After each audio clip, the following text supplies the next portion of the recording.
Stephen King once wrote that nightmares exist outside of logic, and there's little fun to be had in explanations. They're antithetical to the poetry of fear. In a horror story, the victim keeps asking why, but there can be no explanation, and there shouldn't be one.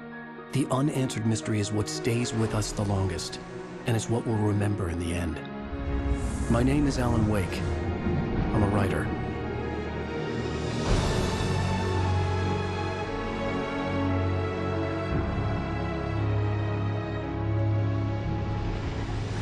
I've always had a vivid imagination, but this dream unsettled me.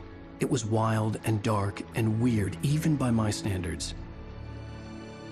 So yes, it began with a dream. Following a typical nightmare pattern, I was late, desperately trying to reach my destination, a lighthouse. For some urgent reason, I couldn't remember. I'd been driving too fast down a coastal road to get there.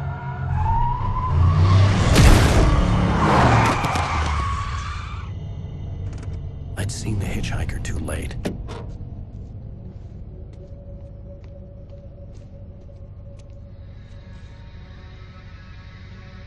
He was dead. I was convinced they'd put me in jail and I would never see Alice again.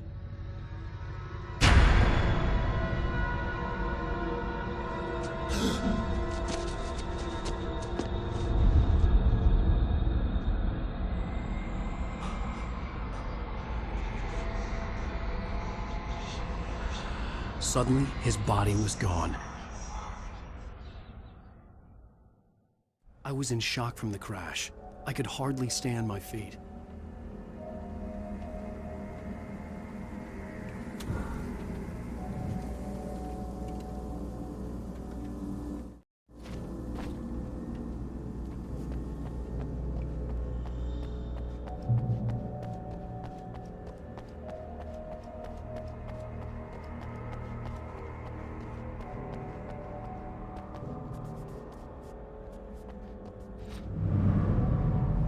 I had to go to the lighthouse. I knew there was something important waiting for me there.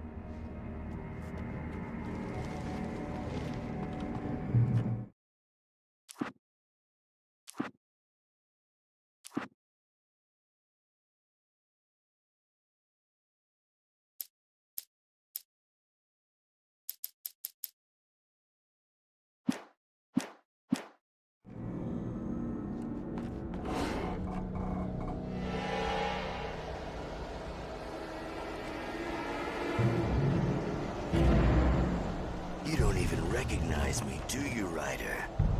You think you're God? You think you could just make up stuff? Play with people's lives and kill them when you think it adds to the drama? You're in this story now, and I'll make you suffer. You're a joke. There would be a single readable sentence in your books if it wasn't for your editor. You'll never publish another one of those shitty stories. Because I'm gonna kill you. It's not like your story's already...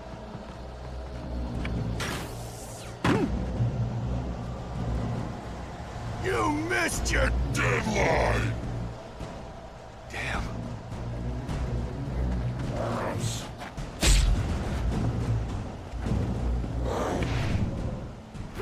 You can't stop me!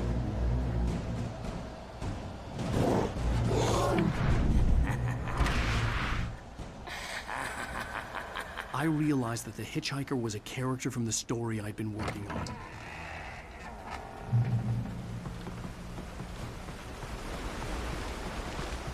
How does it feel to die by the hands of your own creation?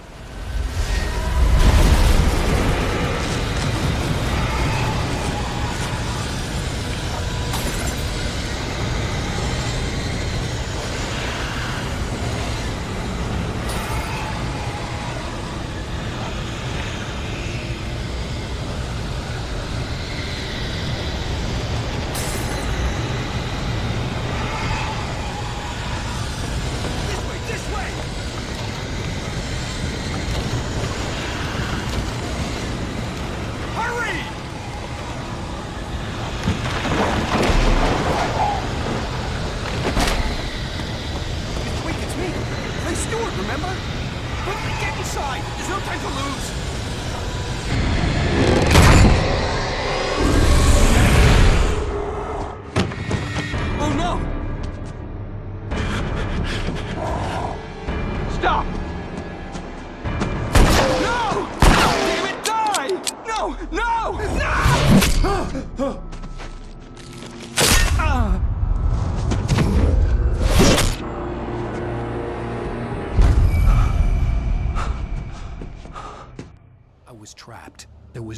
way out.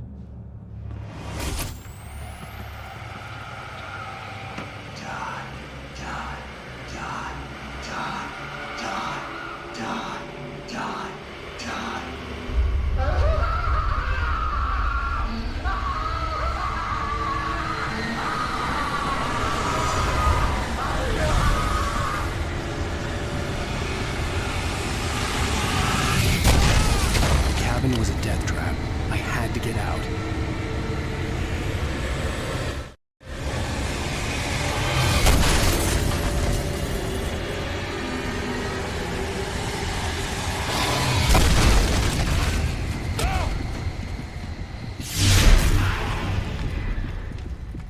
Follow the light.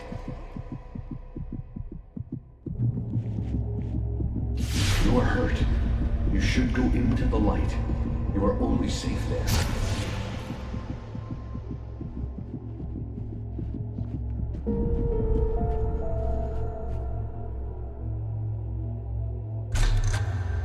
Well done.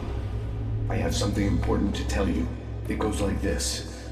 For he did not know that beyond the lake he called home lies a deeper, darker ocean green, where waves are both wilder and more serene.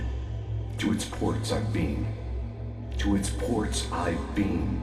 Do you understand? No. Follow my light.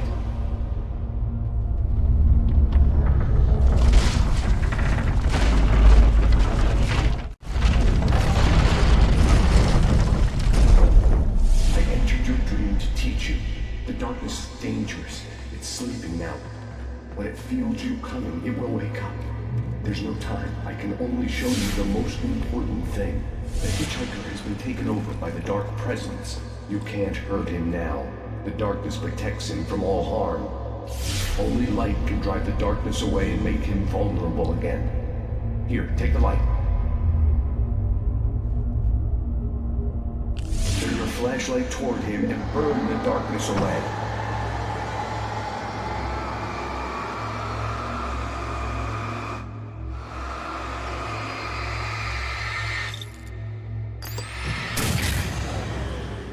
You did it. Now the darkness no longer protects him, but it's still inside, controlling him. He can't be saved. He's still a threat. He is still your enemy. Here, take the gun. Now you'll die.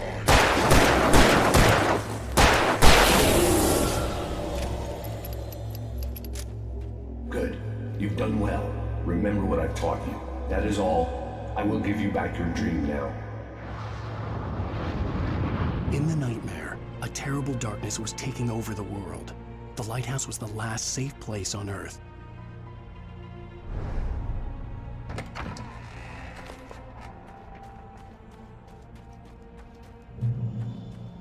You made me this way, and now I'm gonna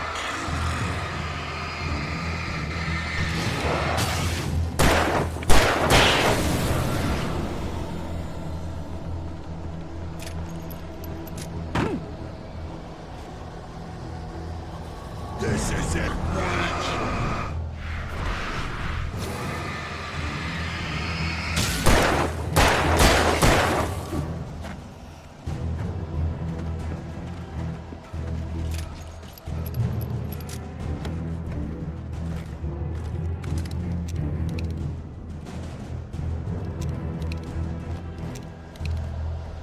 You're dead, just like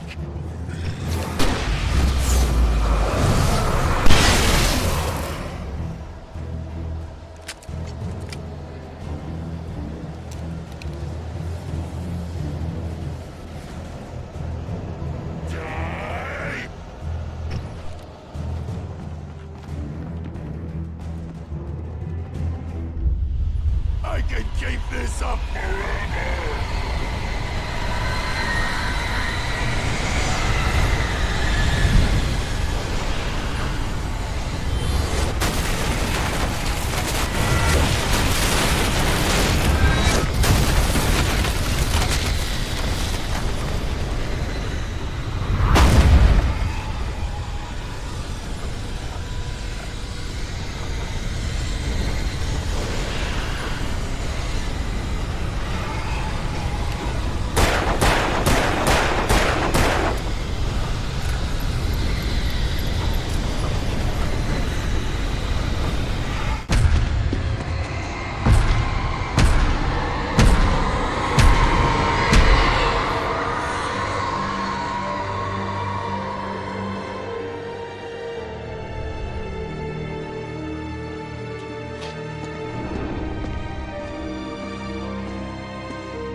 Shh, baby. Just another nightmare. Everything's fine. You dozed off. Right. Anything more than dozed off would be news for everyone. Cheer up, handsome. We're here.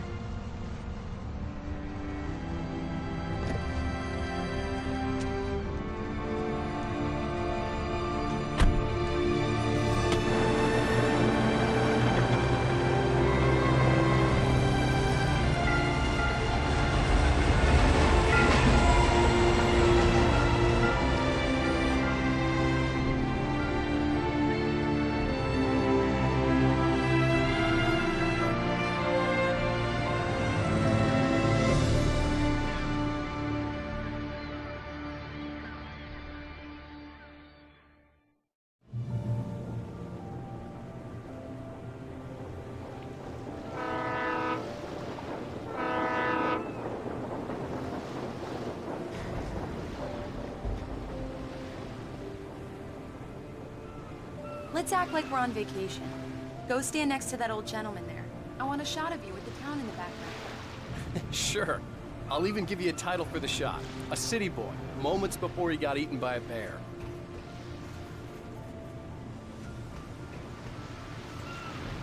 Hi. Hello there. You picked a good time to visit our town. Deerfest is just 2 weeks away. Deerfest, huh? Did you hear that, honey? You have a lovely wife, if you don't mind me saying. I'm Pat Maine, by the way. Nice to meet you. Yeah, I'm Alan Wake. I won't pretend I don't recognize a famous writer such as yourself, Mr. Wake. A pleasure. I'm an avid reader myself. I hope this isn't too presumptuous of me, but I'm the night host at the local radio station. Any chance I could get an interview? Look, Mr. Maine, I'm on vacation. In fact, I'd appreciate it if we could keep my being here just between the two of us. I'm sure you understand. Fair enough. You can trust me to be discreet. Not a hard man to track down if you change your mind, though. I hope you two have a lovely holiday.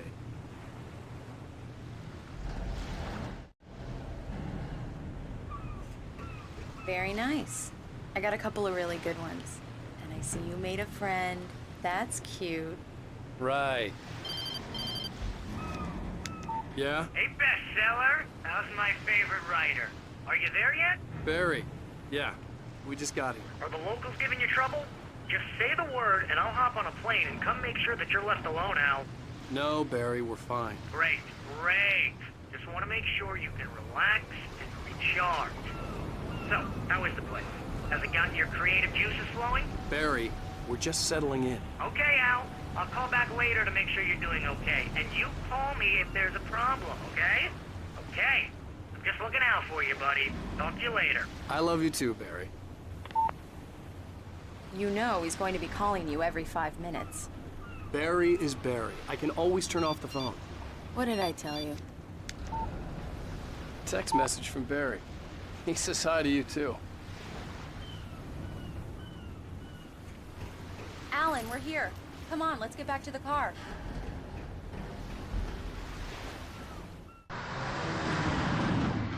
We need to stop at the local diner to get the cabin key from the landlord, a Mr. Carl Stuckey. He's waiting for us. I'll go fill her up while you get the key. I'll pick you up here in, say, 15 minutes? Sure. Alan, thank you for coming here with me. I love you too. Go on. I'll promise to behave.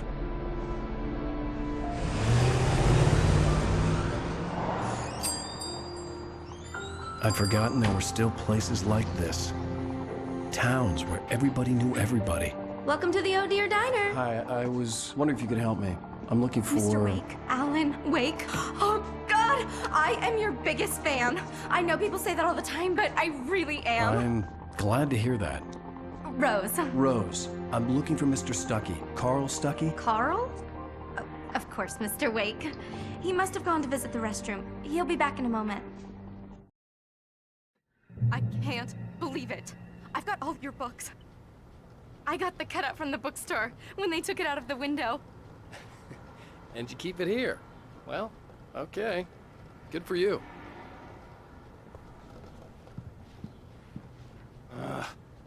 Right. Try the coffee. So much for Just don't blame me when you fall in love, because it'll break your heart when you have to leave. Rusty here is no longer human.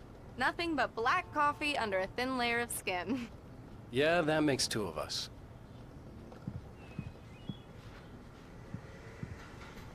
Are you staying long, Mr. Wake? I can't believe it. I'm having a conversation with Alan Wake. Do me a favor, Sonny. I could really use a tune right now. Coconut, number 6 in the jukebox. I'd do it myself, but both of my legs have gone to sleep. Bad circulation. Yeah. Are you serious? Coconut again? You disgust me. Call yourself a rocker. Unbelievable. Ha!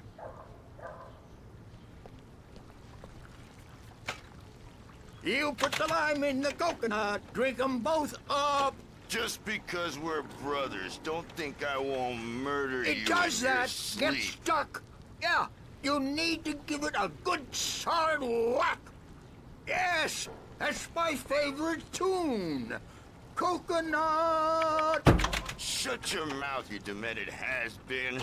Now that's what I'm talking about. Yes. Jeez. This is it. I've died and gone to hell.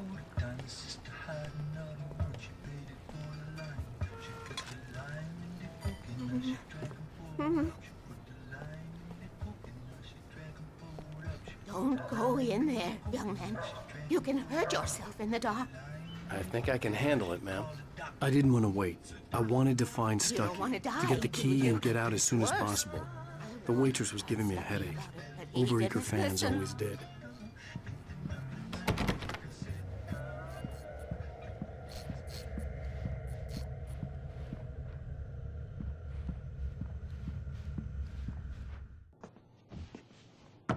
Hello? Mr. Stucky? Carl couldn't make it. Unfortunately, he was taken ill. But I have the key for you and instructions on how to get to the lake. Okay. I wish you a good stay in my cabin. I'll come by later to check how you've settled in. And to meet your wife. I insist. Thanks.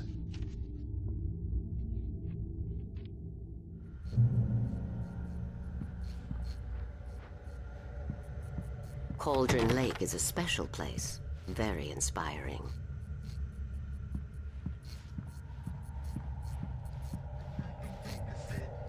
You got lucky this time, young man. You can hurt yourself in the dark.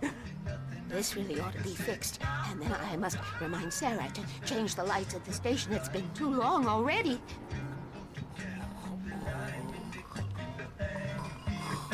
Even that sounds better than your singing. Are you all right? Splendid, splendid. Damn hernia. It swells up like a balloon if I lift anything heavier than a spoon. Yeah, splendid, splendid. It's been a long time gone. Good to see you. Hey, you wouldn't happen to have a bottle on you, would you, Tom? I wish. The Andersons, they're, local musicians. We're waiting for Dr. Hartman to come pick them up. They wandered off from his clinic at the Cauldron Lake Lodge.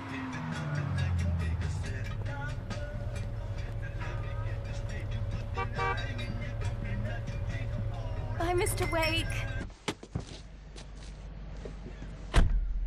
Mission accomplished. The key and the directions. My hero.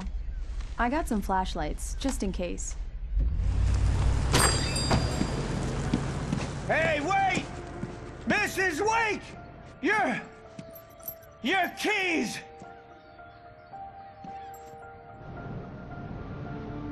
That diner was a real nut house.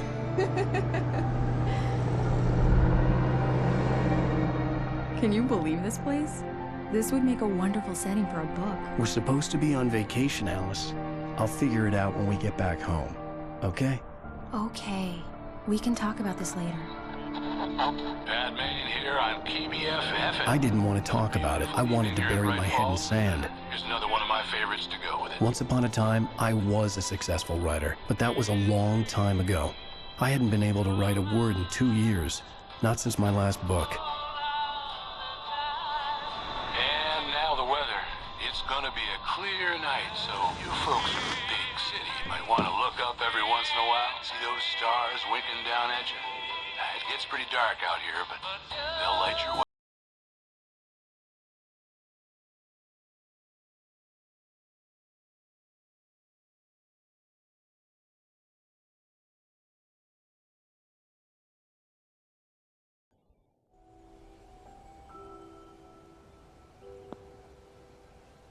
Wow. It's gorgeous, Alan. It's something, all right. Don't worry, honey. I'll get you inside safe and sound before it gets dark. And I've got the flashlight. I know. I'm okay. Alice had a phobia, the fear of darkness. I wanted to make sure we were inside with the lights on before sunset.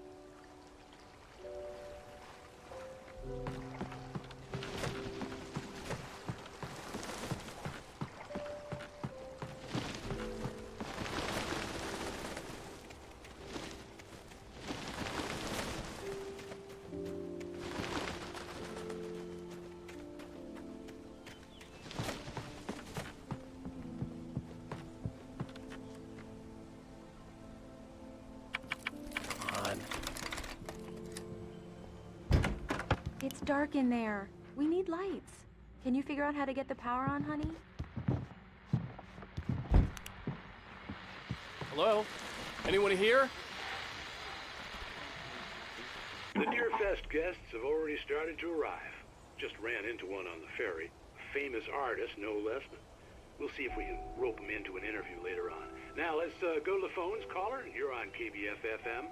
Hi, Pat. It's Rose. Why, hello, Rose. What's on your mind? I know who that famous artist was.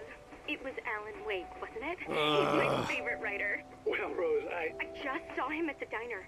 Oh, I am so excited he's here. I'm sure he's glad to be here, too. Well, folks, I guess the secret's out. This is Pat Main on KBFFM. And now, some music. Great. So much for keeping a low profile.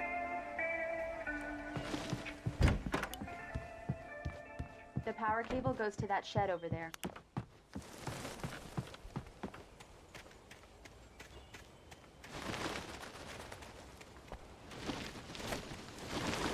An old generator had been connected to the power cable.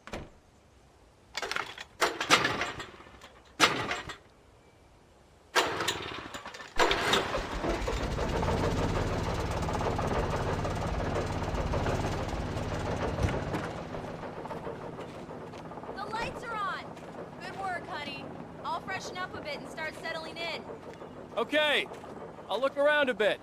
Sure thing! Have fun! The island. It was a beautiful place. I told myself I could rest here, sleep here, and forget about my work.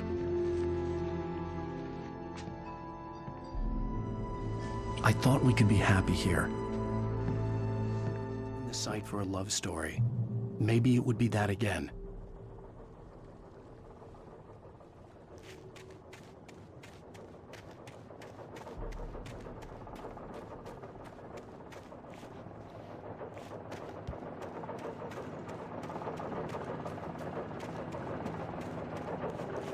Alice had told me about Cauldron Lake Lodge. The old building used to be a hotel, but these days it was no longer open to the public.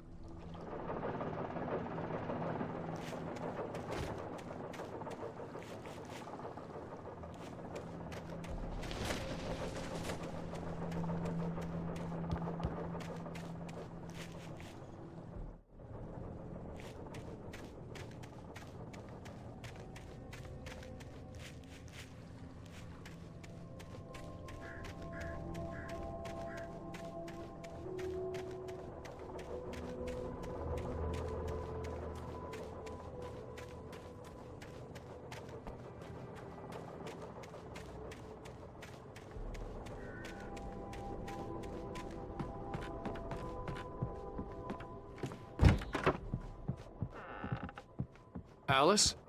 Honey? A shoebox filled with books by Thomas Zane sat on the shelf.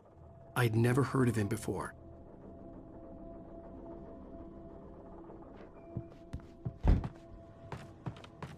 The old door had played a trick on me. Alice wouldn't have come out in the dark.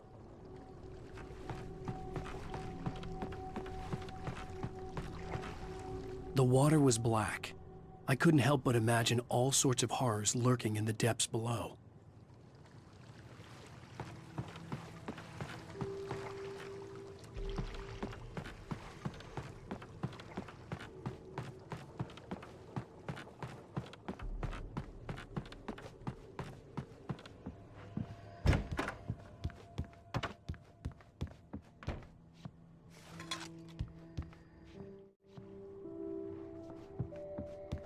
Alan, I'm upstairs. I have a surprise for you.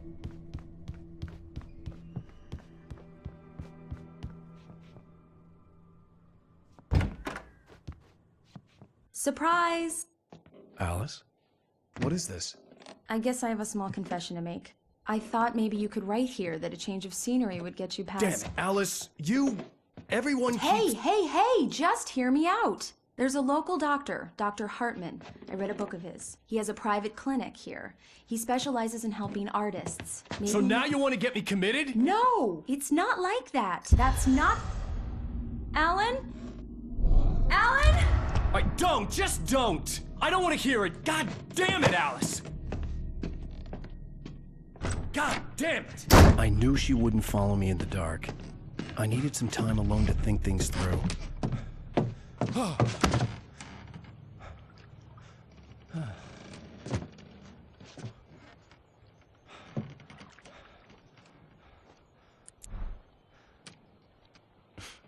Damn it.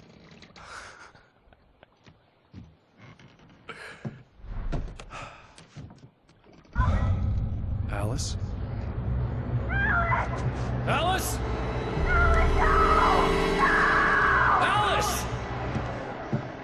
The cabin had gone dark. All the lights were out. Alan! Where are you? Help! All right, I'm coming! What the hell?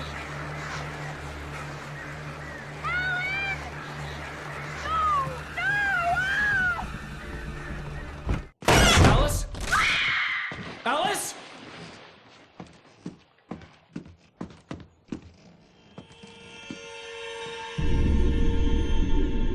Oh no!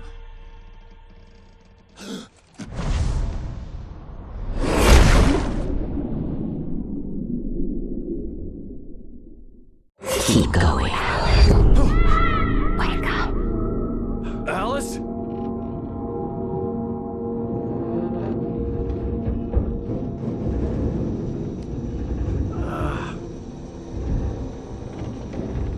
Waking up in the crashed car felt like I had woken from one nightmare and entered another. I couldn't remember how I got there. All I knew was that something terrible had happened to Alice. The phone was dead. I'd have to find help on foot.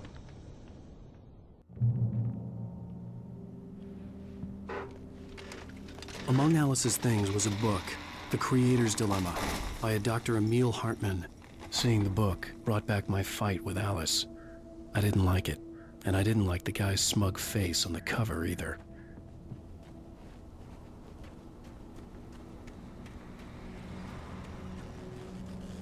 The gas station was my best bet. They'd have a phone I could use. It looked like a long hike through the forest to get there.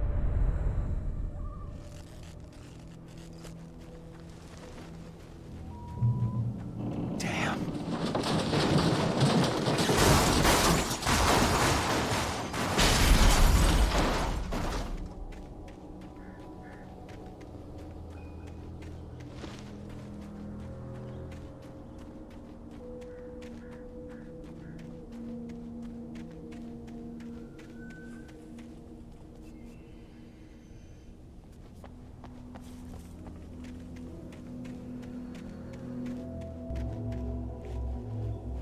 Hello?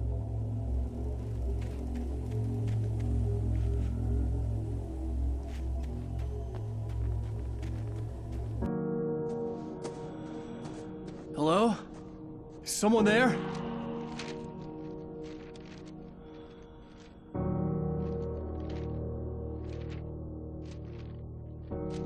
The loose sheets of paper were pages from a manuscript entitled Departure. That was the name I planned to use for the next novel I had never gotten started. I was named the author. I hadn't written it. I couldn't remember writing it. In the scene on the page, the hero was attacked by an axe murderer in the woods at night.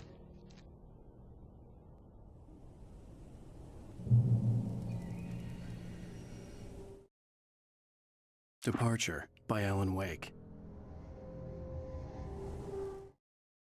The man turned to face me. His face was covered in shadows. It was hard to make him out in the darkness of the forest that surrounded us, but the axe he lifted was plain to see. It glistened with the blood of his victim. He grinned madly. The shadows were alive, distorting his features. It was a scene from a nightmare, but I was awake.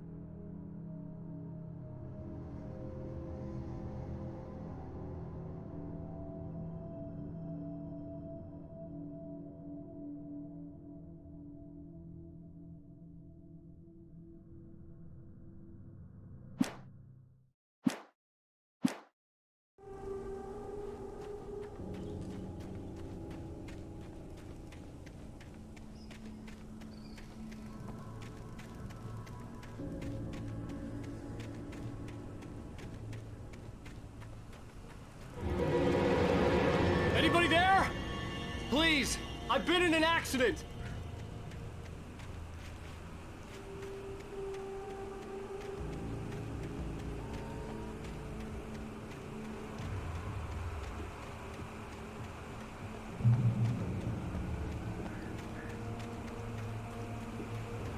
The lights up ahead were a good sign. Maybe I wouldn't have to hike all the way down to the gas station to find a phone.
Anybody there?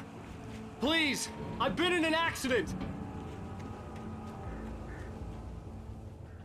Hey! Hey, you! Phil! There's been an accident. I need help.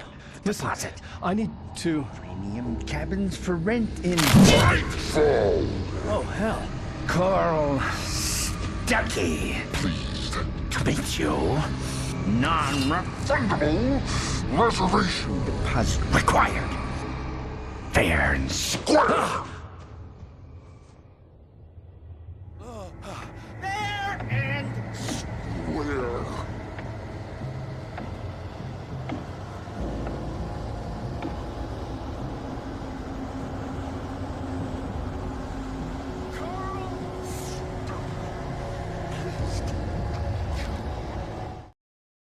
The Taken stood before me. It was impossible to focus on it, as if it stood in a blind spot caused by a brain tumor and eye disease.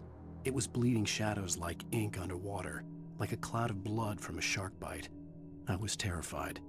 I squeezed the flashlight like my life depended on it, willing it to stop coming any closer. Suddenly something gave, and the light seemed to shine brighter.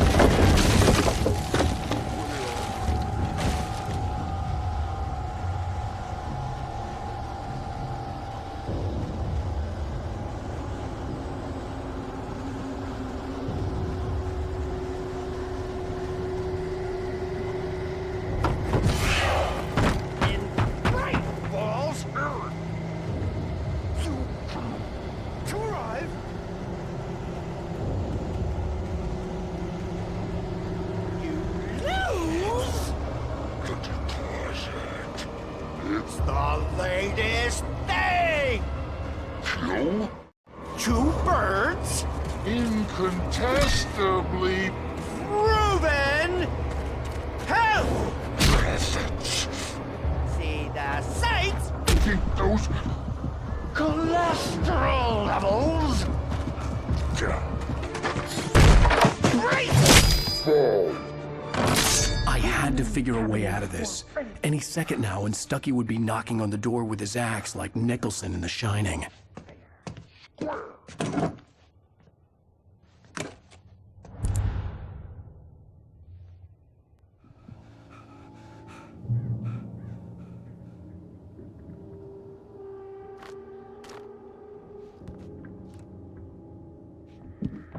During your trying Walking. it's the latest Thing. incontestably proven health benefits let you Kill two birds. with one. Stone. You can see the sights and keep those cholesterol levels Down. at the same Time.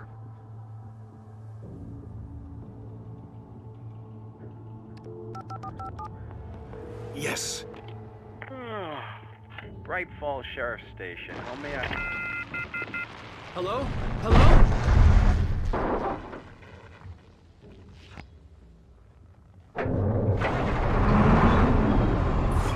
The spread.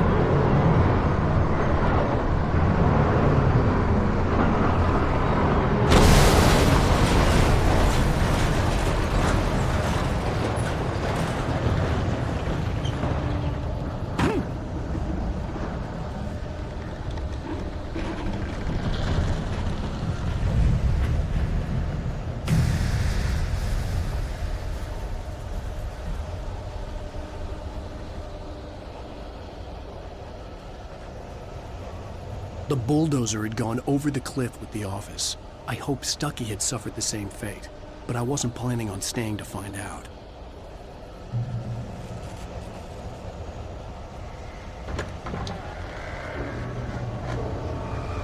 There were more of them.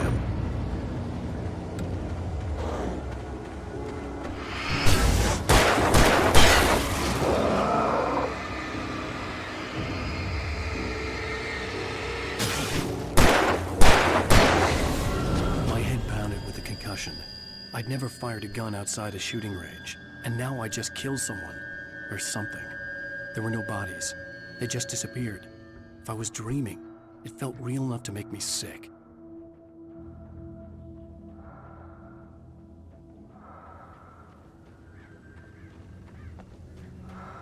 Eerie hand-painted graffiti was revealed by my flashlight. Someone had hidden a chest of supplies near it.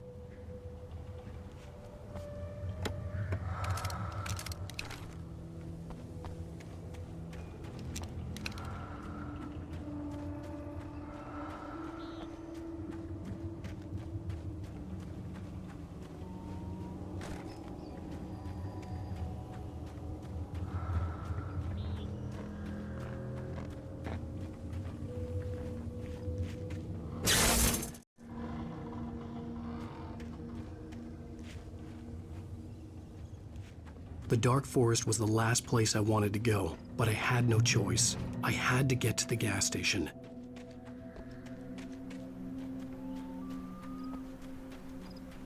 It's rabbit season!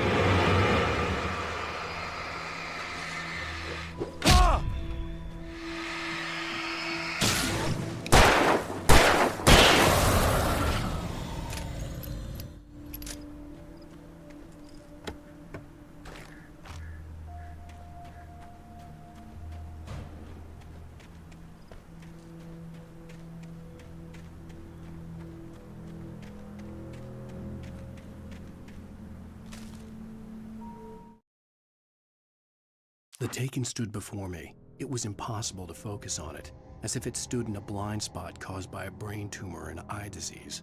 It was bleeding shadows like ink underwater, like a cloud of blood from a shark bite. I was terrified. I squeezed the flashlight like my life depended on it, willing it to stop coming any closer. Suddenly something gave, and the light seemed to shine brighter.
What the hell was that?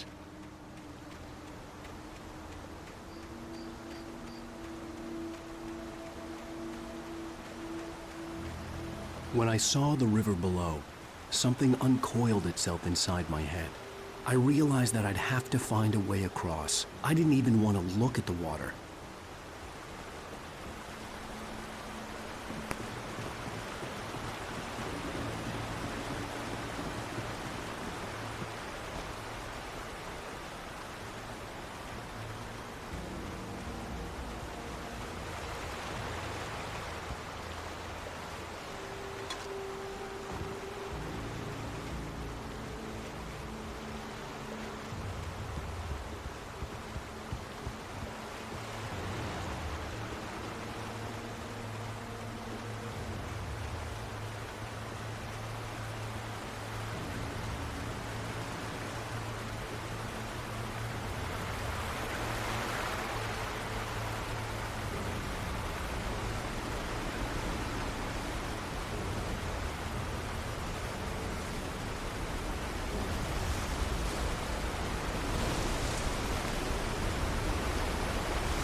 Rose knew she had been gushing, but right now she didn't care.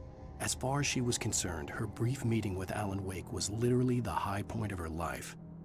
She watched as he got in the car with his wife. She was pretty, confident, at ease with Wake. Not like Rose. They were perfect for each other. She'd have given anything to be called their friend.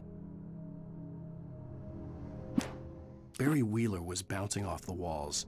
He jumped on a plane after his calls were ignored by both Al and Alice for several days. It could mean that they were both on a second honeymoon, but Barry didn't buy it. Al had been way too unstable for that, not sleeping, messed up. Barry had years of experience dealing with Alan Wake, and he couldn't ignore it. Something was wrong.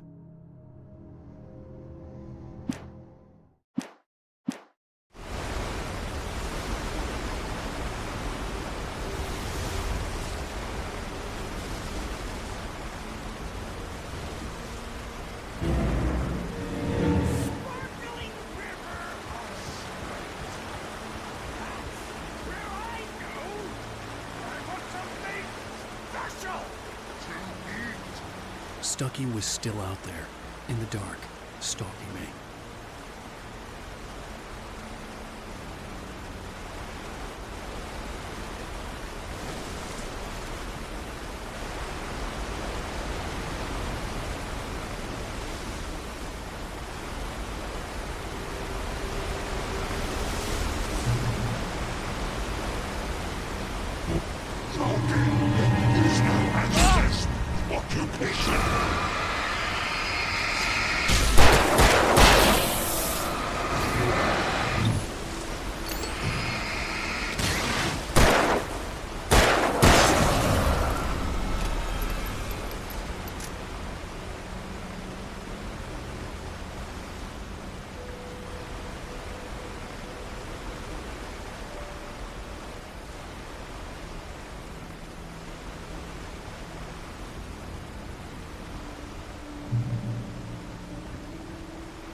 The staircase was broken. I had to make my way up some other way.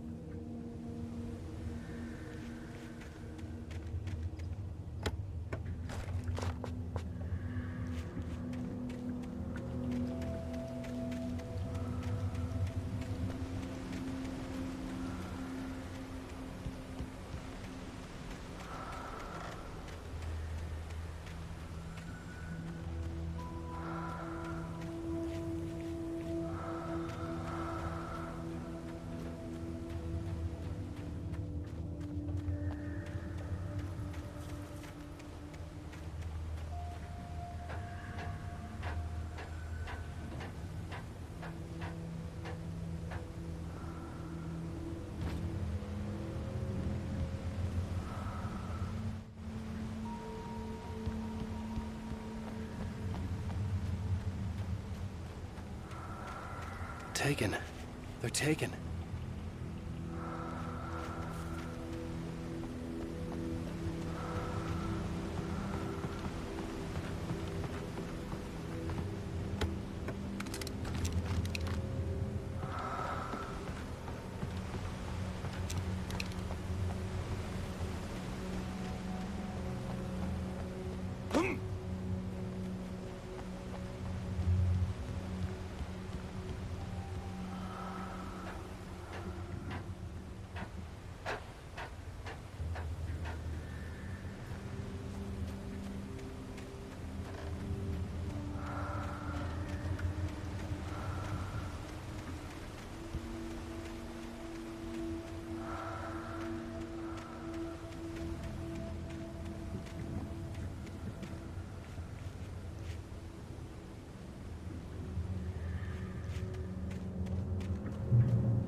I heard them before I saw them, swooping down from the sky and screeching as they came. I spun around just as the cloud was upon me.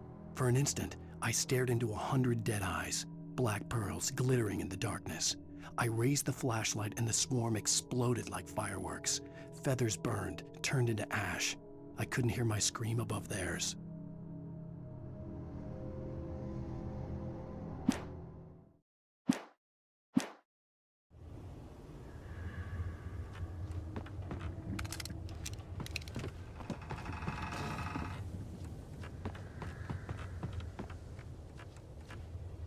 With all this forestry equipment around, there had to be something I could use to reach the top.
Well, I was just outside for a breath of fresh air, and what a night.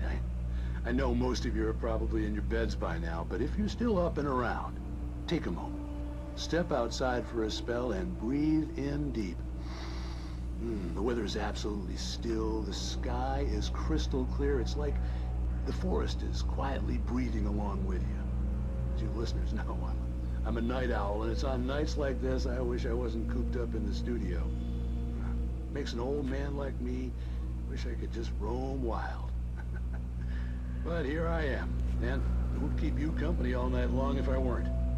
It looks like I'm not the only one staying up late. Caller, you're on the air. Hey, Pat, it's Maurice Horton. Hello, Maurice. What are you up to? Well, I was just taking Toby on his walk. Oh, isn't it beautiful out there? Sure, but Pat, the reason I called is that Toby heard something rustling in the undergrowth and took off after it, and I couldn't find it. Probably a rabbit. Sure. Toby loves rabbits. Well, sure. Anyway, I figured that, if anyone runs into Toby, they could grab him. My number's on his collar. And Toby's a friendly dog? Toby loves people.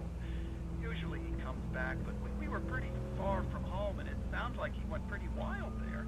Great dog, but he's just too dumb for his own good. Well, Maurice, it's out there now. Hope Toby comes home soon. Yeah, thanks, Pat. You have a good night now.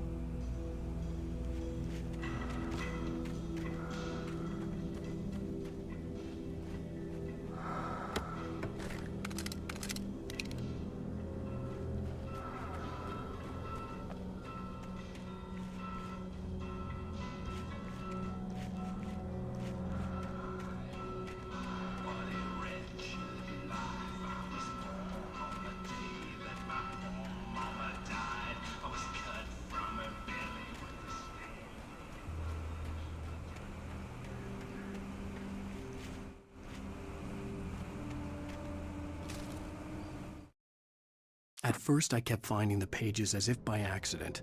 The book I couldn't remember was either a terrible and true prophecy or an act of creation that had rewritten the world. I began to hunt the pages feverishly, for they held the answer to the mystery.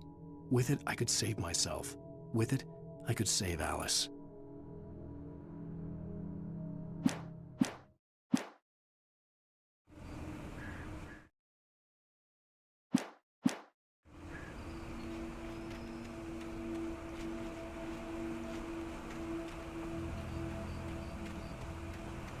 The gas station was closer now, its light welcoming in the darkness. Paul makes the best dogs in the state. Belly Burster is the best with no contest. Monster Dog is second best. The famous dog is third.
I stepped into the gas station's garage. It was dark and quiet.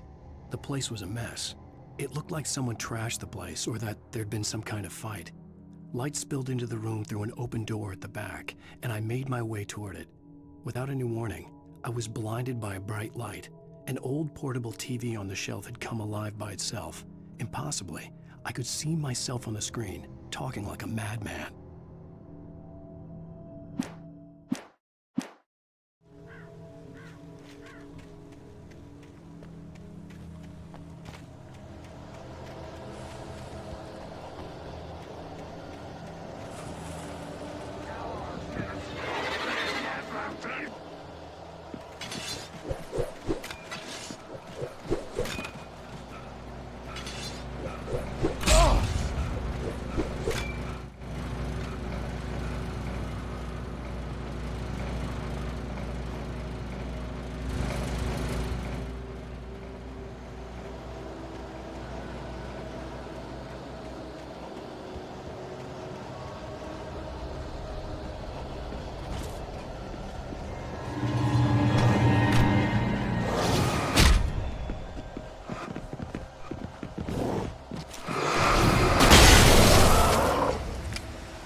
The cabin on Cauldron Lake? She asked. The sheriff looked at me suspiciously. The early morning light flooded through the office windows. I would probably never have gotten out of the woods alive without her help, but I couldn't tell her the truth of what I'd faced the previous night. She'd think I was lying or crazy. She'd lock me up, and she wouldn't help me find Alice.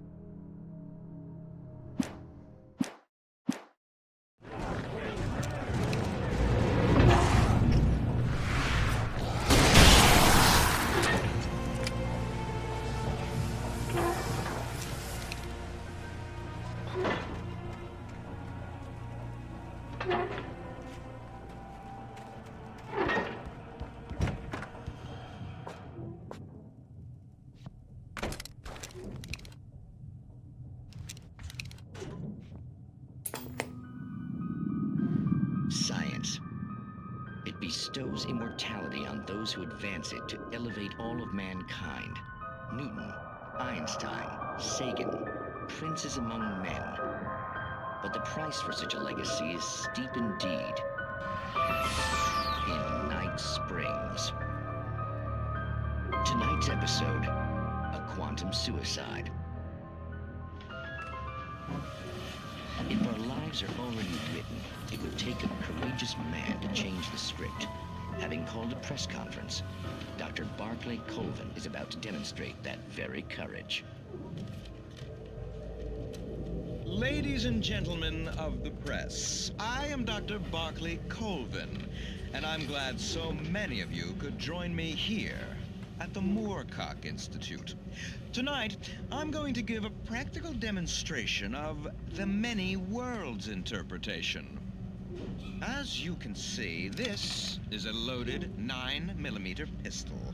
It shall be part of a thought experiment. And now, a real experiment, known as a quantum suicide. Did he say suicide? Is that a real gun? He's kidding, right? Please, stay calm. There is no risk. Observe what occurs when I place the weapon against my own forehead. Now, you might think this round is merely a dud. Not so. Observe the flower pot. And yet, I myself cannot be harmed with this gun. With each pull of the trigger, two new realities branch off. One in which the weapon didn't fire, and one where it did. With my machine here, I have ensured that this reality is always the former. I have bestowed upon myself quantum immortality. Under no circumstances can this gun kill me. So wait. What you're saying is that every time you pull the trigger, in another reality, you die? Yes, of course, but that's completely trivial. There's an infinite number of things that could happen at any moment, and they always do happen somewhere. The point is, this one thing did not happen here. You're insane, Colvin. Insane? Insane? Hey, was this thing supposed to be plugged in? I stumbled on it. You fools! Gaze upon quantum immortality.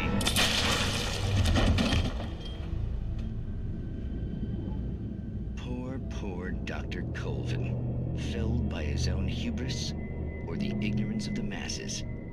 Perhaps he should have left the crate unopened, the decaying atom unobserved. Curiosity often kills the cat. Night Springs.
Stucky's body vanished, leaving behind only a lifetime of nightmares to come, assuming I'd reach the lights of the gas station alive.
I recognized the parade float I had seen in Bright Falls when I first arrived with Alice.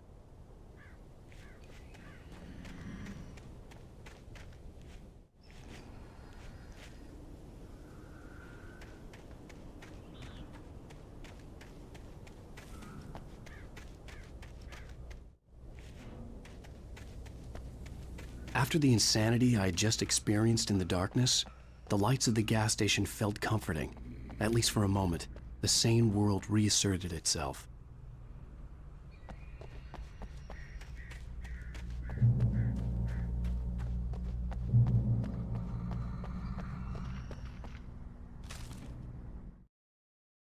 Stucky spat on the garage floor and tried to shake the cobwebs from his head. Ever since the couple never showed to pick up the keys, things had been fuzzy. Something, a feeling caught his attention. Stucky looked up and stared as his brain tried in vain to process the horror before him. He stumbled back, knocking over a can of oil. A black pool spread across the floor while he struggled for a brief moment, then let go as the unrelenting darkness engulfed him.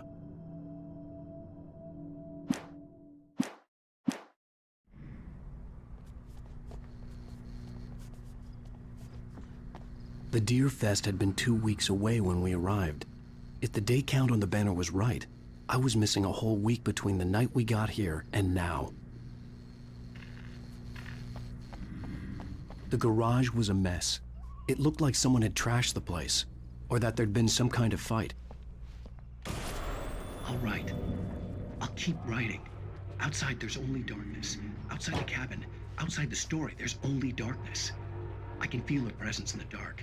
Just now, I could smell her perfume in the room. I'll reach her, I'll fix it up. I'll bring her back. The story will come true. If I stop, she's lost. I don't believe this. It'd been me on the TV, talking crazy. Was I losing my mind?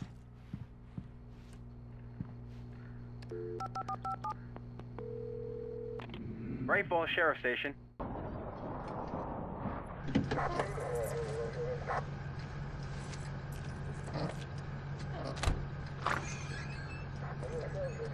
Oh, thank God, Sheriff. Sheriff Sarah Breaker.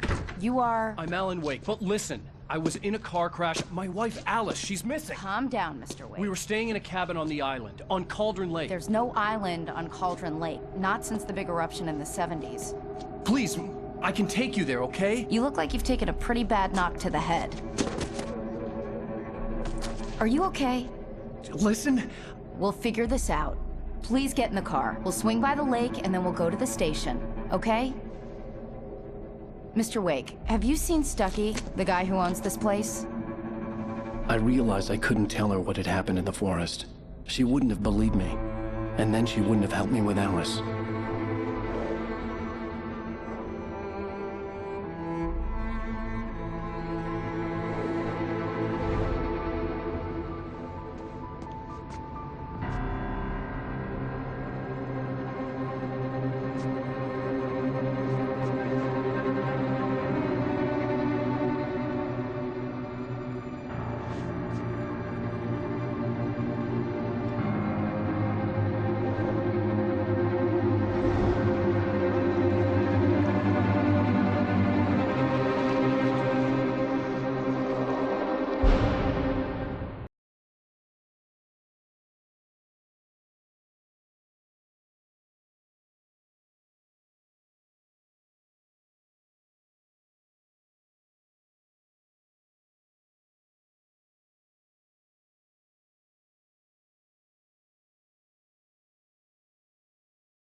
On Alan Wake. I came to Bright Falls with my wife, Alice. Thank you for coming here with me. I thought maybe you could write here. I don't want to hear it! God damn it, Alice! Now, she's missing. Alice? Alice? I woke up behind the wheel of a crashed car. I'm missing a week. I was attacked by shadowy men straight from a nightmare. The sheriff took me to the lake Alice and I had stayed at. But the cabin had disappeared.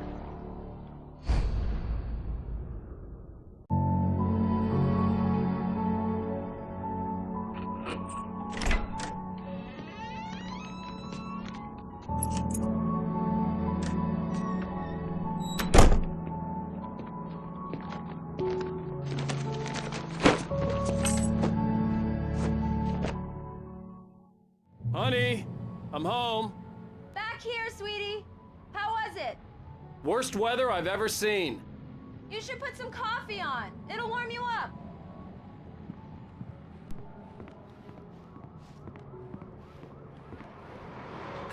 Coffee's on.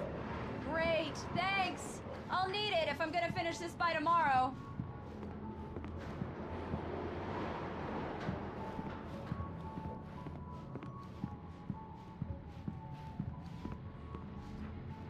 Oh, hey, I just finished those cover mock-ups. They're on your desk. Tell me what you think. No kidding. I didn't think you'd get them done this quickly. On occasion, I can perform all sorts of miracles, my dear. Oh, really?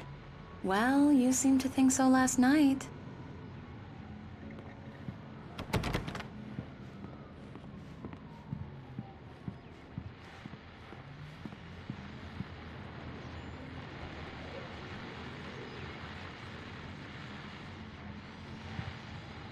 These look really good. Oh, sure, until Barry gets his hands on them. Which, by the way... It's true what they say about the fall and the sudden stop at the end. I'd lain here in the snow while the lurid chain of scenes that had led me here kept playing in my head. A rerun of my own private snuff movie. A memory of my corpse. Alone at my own wake. Thinking in metaphors again. The femme fatale was gone. Only a sour taste remained of the kiss that killed me. This was a late goodbye. 13 years after I'd gotten my revenge, it had finally caught up with me. It had been a long time to bear the pain. My blood painted the snow red. A gruesome slushy dissolved all the scattered painkillers and leisurely dripped down to the sewer, mingling with the bile of the city, becoming one with it. I can see them now, my wife and my baby. Honey, I'm home.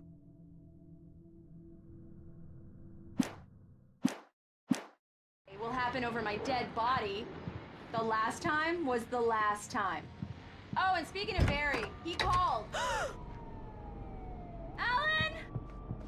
Alan, please check the fuse box. I'm right here. I'm on it, honey. Please hurry. Honey, it's a power outage. I've got the flashlight. Okay. Hi. You okay? I'm sorry. It just really spooked me. Don't worry. We'll just break out the candles. I know it's stupid, but it's just... especially when I'm not prepared for it, you know? It gets to me. I love you. Tell me a story, writer. Okay. I used to have these nightmares when I was a kid. The dark really spooked me, too. When it got really bad, my mom gave me this old light switch. She called it the clicker. The clicker, huh? Yeah. If I ever got scared of the dark, I could just flip the switch and a magic light would scare the monsters away. Oh, sure. Here it is. Alan. Maybe it'll help you, too. Yeah, nice story, writer boy. You made that up right now, didn't you? No. Seriously. I love you, even if you are a liar. Thanks for this.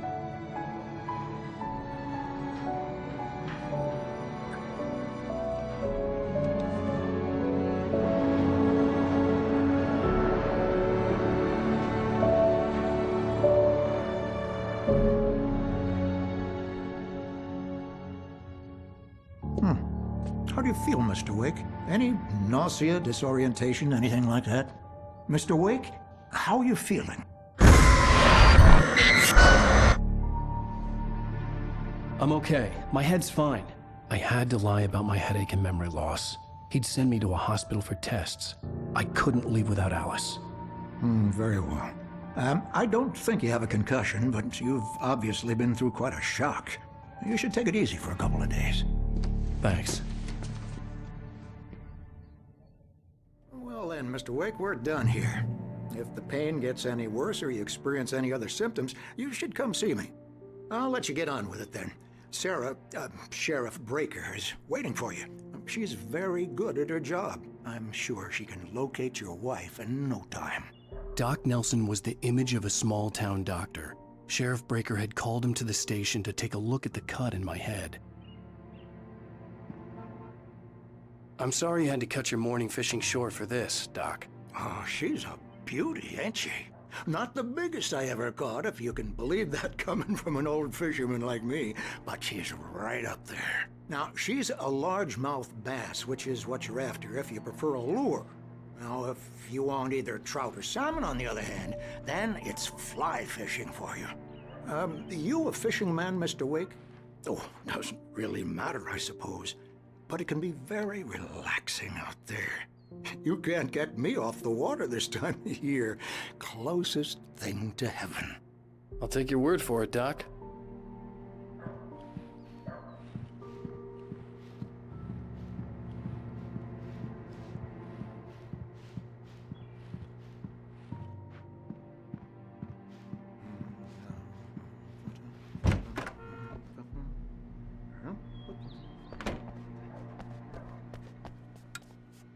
Thank you for testing the lights, Miss Weaver. Everything seems to be fine.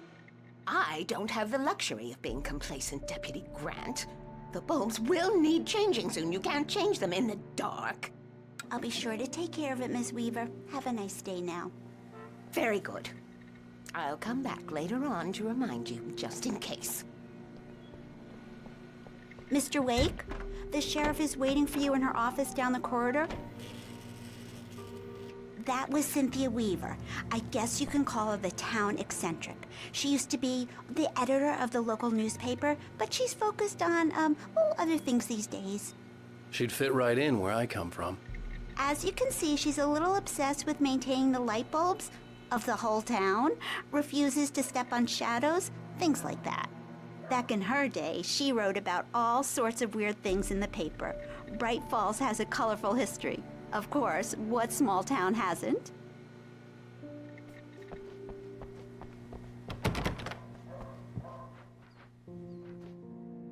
Yeah, it's Mulligan here. I'm at Stucky's gas station with Thornton. There's no sign of him. Over. Wait. Yeah, this is Thornton. Look, we've located the brake float. It's here. That's some good news, right? Stucky was supposed to be driving it at the rehearsals today. Over. Oh, give me that. Mulligan here. Looks like someone really thrashed the garage. Over. Okay, roger that, guys. Keep looking for Stucky. Jane's out.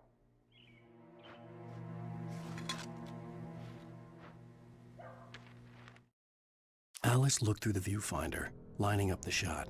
Cauldron Lake was breathtaking. Something caught her eye. A figure standing in the shadows behind the cabin, like a thin woman in a black dress. She lowered the camera and looked again. No one there. Just a collection of bushes that looked vaguely human-shaped. She shook her head and laughed.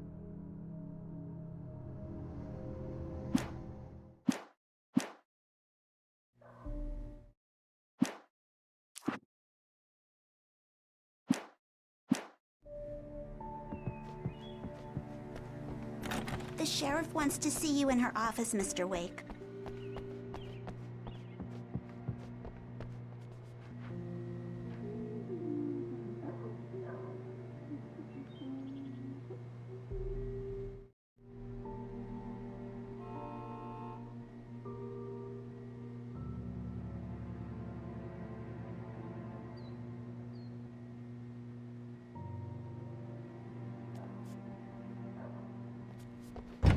Come in, Mr. Wake. Your phone's on the desk. The battery was dead. It's charged now. Have you started looking for my wife yet? My men are already on it. Now, can you tell me what happened? I'm not sure. I can't remember. We were arguing. I walked out of the cabin. The cabin on Cauldron Lake? How did you end up at Stucky's gas station?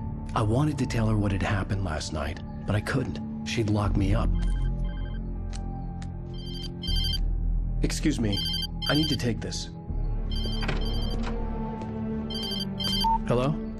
Alan, please help me. Alice? Stop talking to the law. You'll do exactly what I say if you ever want to see your wife again. Who is this? Go to the back lot. There's a hole in the fence on the left. Look inside the junker. I left a little something there to convince you we're all on the same page here. After you ditch the cops, you're gonna meet me in Elderwood National Park. There's a spot called Lover's Peak. Midnight. Don't do nothing stupid, pal. We're watching you. I need some fresh air. Can I go out? In the back, maybe? Of course, Mr. Wake. I understand. You can get there through the cells. Deputy Grant can show you the way. I'm sorry. All of this, it's just a lot to take in.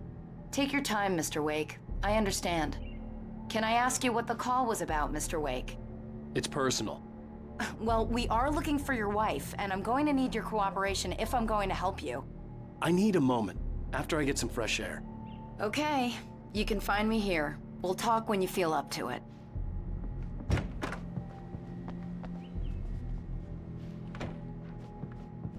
Mr. Wake, can I help you with anything?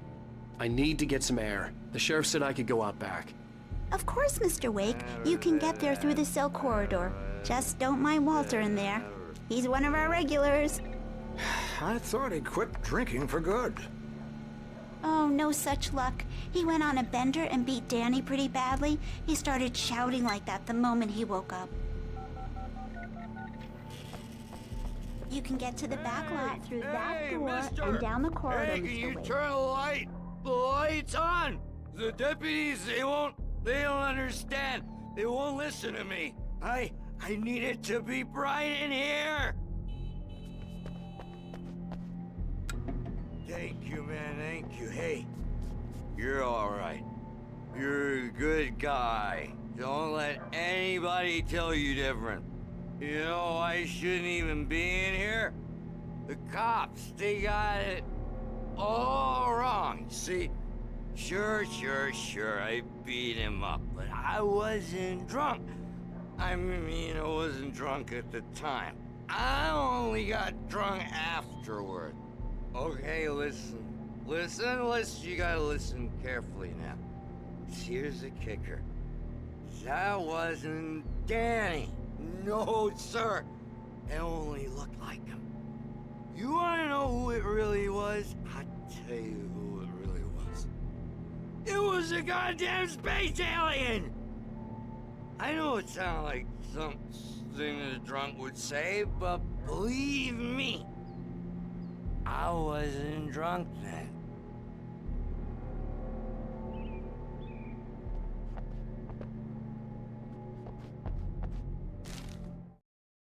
In spite of its human mask, to describe the dark presence as intelligent would have implied human qualities on something decidedly inhuman. Nonetheless, it found the one spot in the diner that was dark enough. Some light spilled into the corridor, ravaging it. But it took the pain. Horrible as it was, the writer would soon fix that. He would be coming to the one place where it still had power.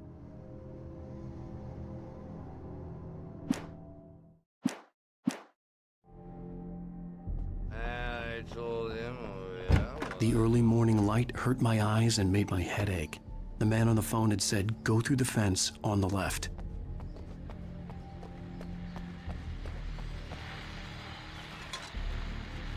Well, folks, it's been another long night, and it's about time for me to sign off for a while. God knows I need my beauty sleep.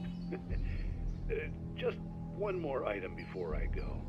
It's been a busy night for the sheriff's department. We've had a few broken windows, even a report of shots fired on Main Street. Deputies Mulligan and Thornton had to deal with two intoxicated young men who were celebrating the completion of their Deerfest float. Now, folks, we get this every year. I know it's exciting, the big day's almost here, but let's save it for the party and leave the gunplay for the shooting competition, huh? There's no point in getting all worked up yet.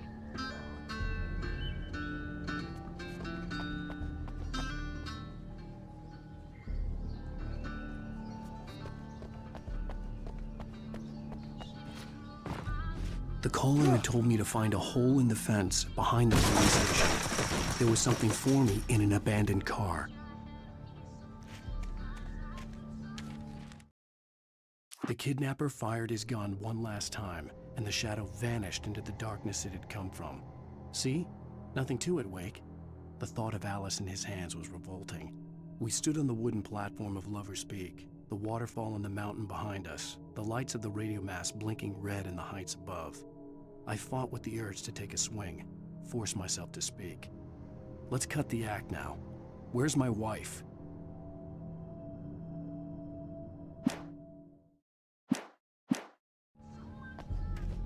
Alice's driver's license had been placed on the front seat. The caller meant business.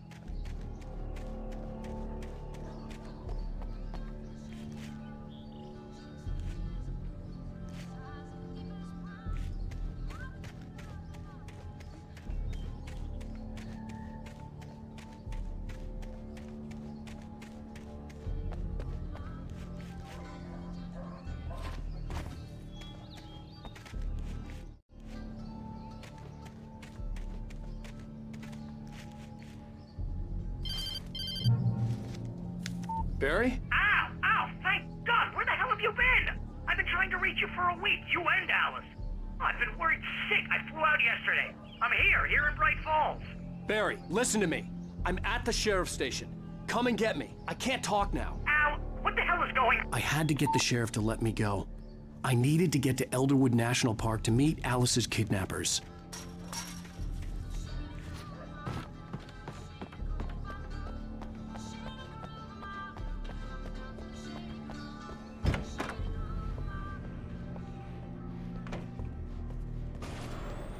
A writer is a light that reveals the world of his story from darkness, shapes it from nothingness.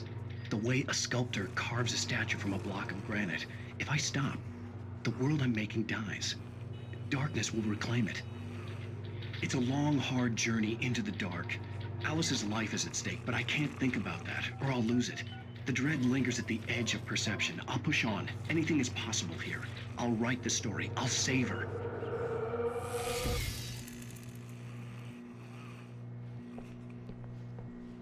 Marvelous, Sarah. I just wanted to settle all the damage the Anderson brothers might have inadvertently caused on their recent and regrettable... Are you feeling any better, Mr. Wake? I'd like to leave. Am I free to go? Well, we still need to talk about... Am I under arrest? No, of course not.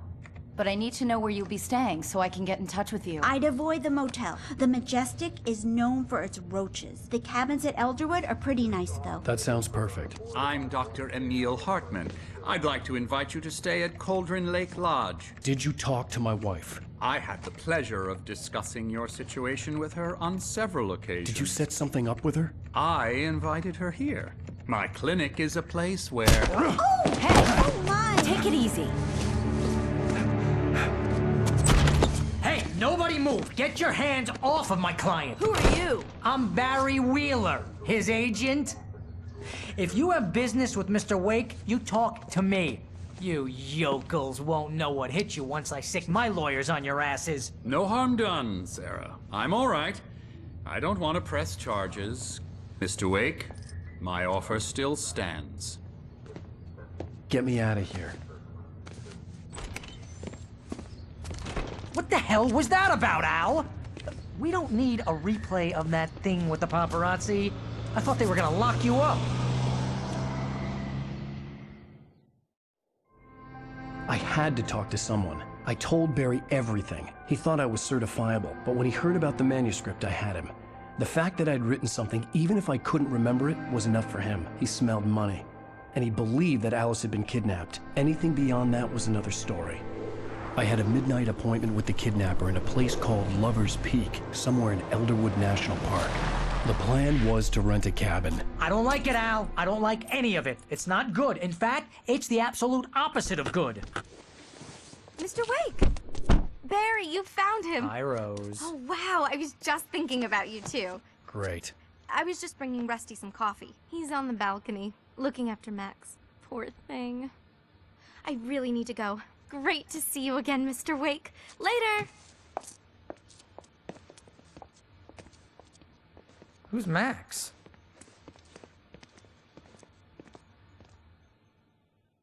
What an airhead. Jeez, Mr. Takes a swing at everybody. This is not her fault.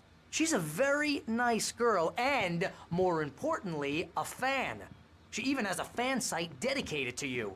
And she was very helpful when I was looking for you. Seriously, Al, what you were saying in the car? Just listen to yourself. What, you shot a guy and his body just disappeared? When was the last time you slept? What, are you high? Have you been drinking? No! Look, Barry, I'm missing a week, and someone's got Alice. Do you and understand everything's just... what it sounds like when you say stuff like that? Don't get me wrong, it's a good story, could be a bestseller. But when you start confusing fiction with reality, you're buying yourself a ticket to the funny farm. Wait here.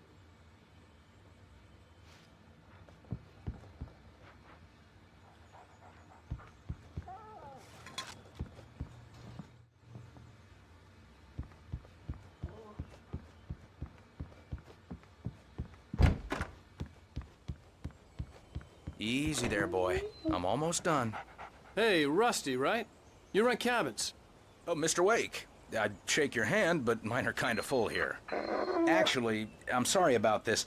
Would you mind grabbing the registration form from the desk? It's just across from Bucktooth Charlie. Okay, sure. What happened? Crazy poachers. Max here got his foot caught in a trap. They're illegal to use here. Hell, you're not supposed to hunt within the park at all. But that doesn't stop some lowlifes. Hell, at least Max is gonna be okay. You got lucky. Max is still groggy from the shot I gave him, and I'd rather not leave him alone just yet. The form's on the desk across from the mammoth skeleton.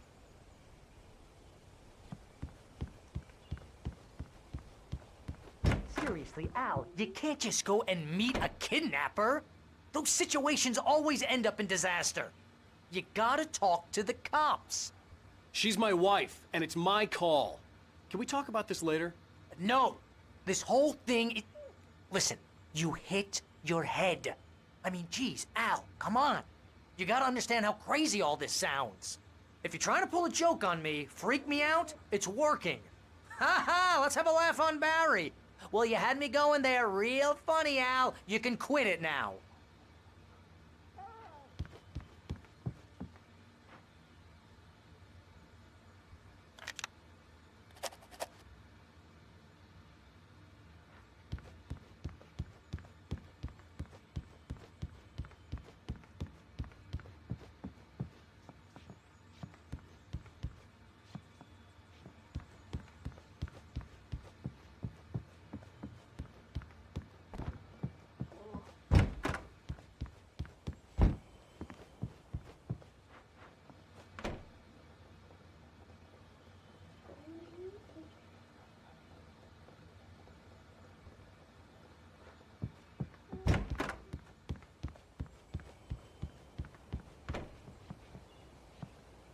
I think this is the form you wanted.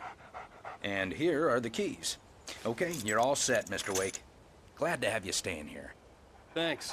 Can you tell me how to get to Lover's Peak? Oh, sure. It's at the end of the nature trail. Just follow the paths, you'll get to it eventually. It's an easy walk. Nice spot, too. If you have any trouble finding it, just keep your eyes on the radio mast. It's right below that. Oh, and hey, if you take a walk in the woods, watch your steps so you don't end up like Max. I guess I'm a little worried. We got a bunch of campers out there we haven't heard from. It's not like these people are on a schedule, but with the traps, well, you know, I just don't want any trouble. Right, thanks.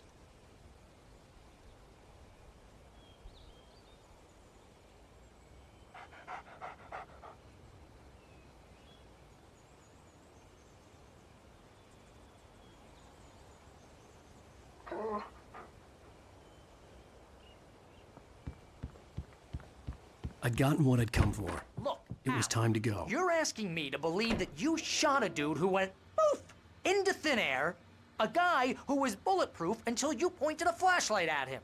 You hear that from people who end up spending time in padded rooms, strapped to their beds, wearing white shirts with too long tangled up sleeves, and eating a healthy diet of pills.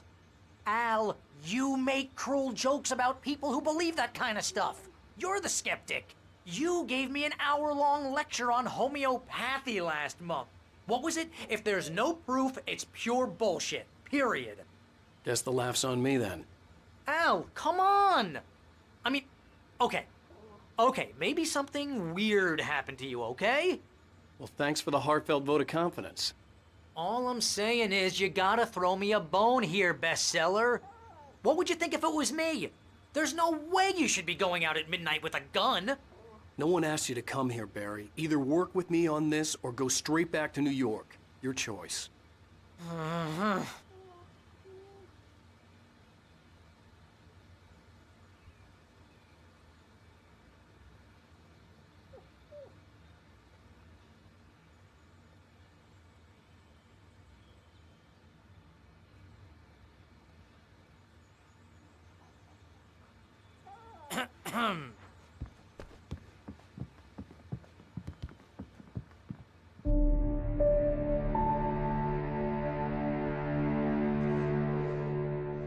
That's just crazy talk, Al.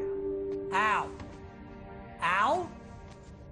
We should go to the sheriff or call the FBI. Damn it, Barry, they'll kill her! This is not a goddamn debate, Barry. I'm going to Lover's Peak. He said to come alone. Okay then. I understand. You're my best friend and I'm worried that you're not right in the head. Tell me what to do to help and I'll do it. You stay here, and if I'm not back by morning, call the cavalry.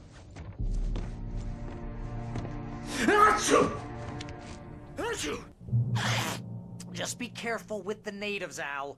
These yokels are dangerous. Everybody hates a tourist, or it'll be Deliverance all over again. Bless you. Oh, this place is trying to kill me. I'll bet there's mold in here, spores, poison ivy, God knows what. This is so not worth a 15% commission.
I'll wait here, Al. I'll hold down the fort. I'll be with you in spirit every step of the way, Al. Walk through the door now.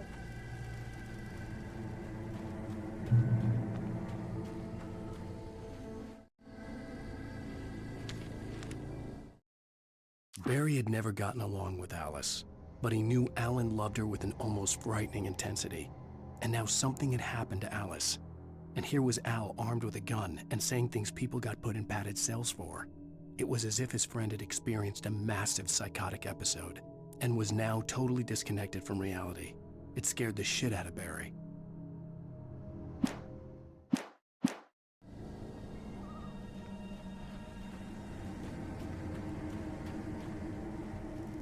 Barry had the keys to the car he rented. It wasn't a long walk to the visitor center, and it wouldn't be any use to me in the forest. I knew I should have gone to the cops. This wasn't the smartest thing I'd ever done, but I was still angry with Barry for trying to talk me.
These people had called me right in the sheriff's station. The cops wouldn't scare them, and they had Alice.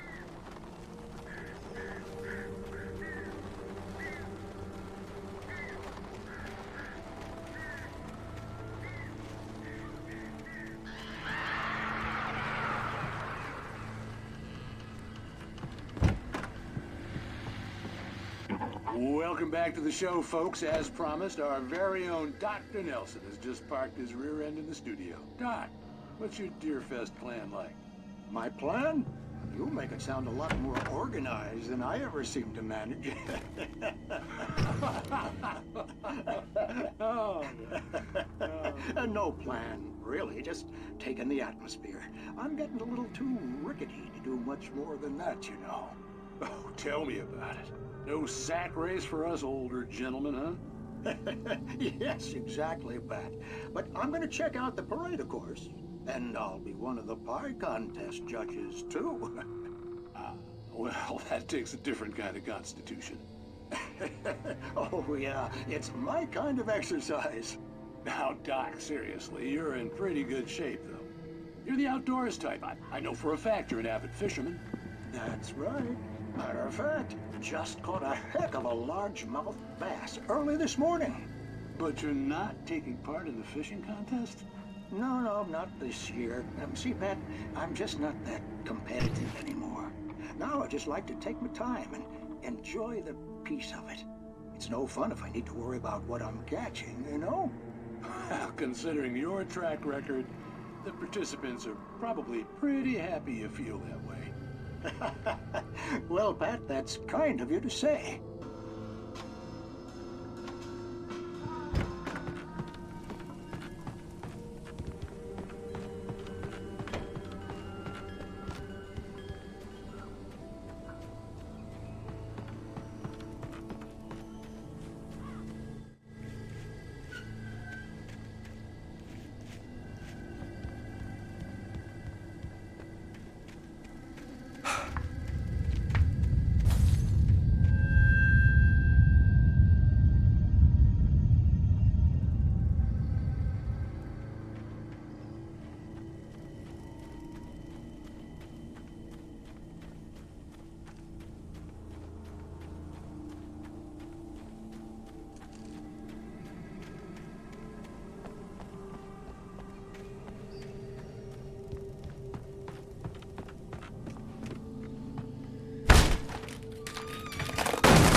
Crime and punishment.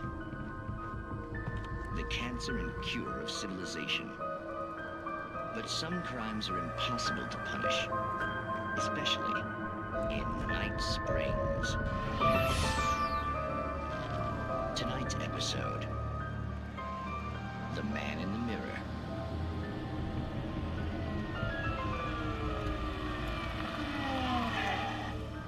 He's inside, Agent. He's a weird one. So, you're confessing to killing that guy, huh? Why? Had it coming? Yeah, but why would you do that? I mean, you're a nice guy. Normal. Took a kid to a soccer game. So how come at the game, you pick a guy and, quoting from the arresting officer's report here, assault the victim's head area repeatedly with the weapon of choice being a pair of bare fists? Wow, that sentence really flows, huh? Maybe you're not the literary type. Okay, so you mess him up. But why? Who was that guy? We couldn't ID him. Why would a guy like you do him like that? I didn't like his face? Well, you must have hated it, because you really went to town there. I mean, there's no way to tell what he looked like. No ID on him either. That must be difficult. But then we ran the fingerprints. Got a match. Your prints. Identical. Huh, how about that? Your son said you were wearing a white shirt when you took him to the game, but the white shirt is on the dead guy. It's plenty red now. You won't get away with this. Do you really think that's in any way relevant to me? I had plenty of time to talk to my boy before the cops arrived, you know? He won't stop screaming, am I right? You think he's ever gonna be okay? I left my mark. Believe me. You bastard. What? You gonna shoot me? What's the point? I'm going to prison. You got me. I don't understand any of this. And you never will. Don't worry.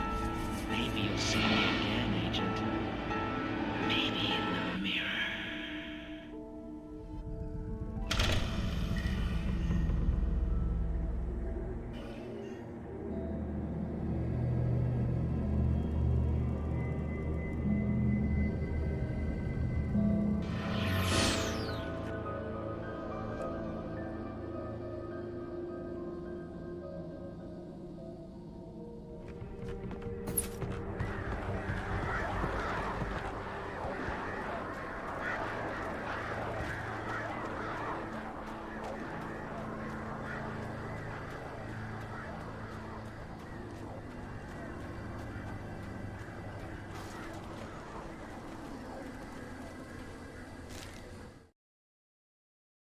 The air in the visitor center was heavy with an awful smell, as if some rotten drowned thing had crawled up from its grave. Rusty kept coughing blood. My eyes were drawn to the twisted shape of his broken leg. The attack had been vicious. Max whined in his cage. Rusty's eyes were wild with fear and terror. He gasped. "Mr. Wake, it happened just the way it was on that page."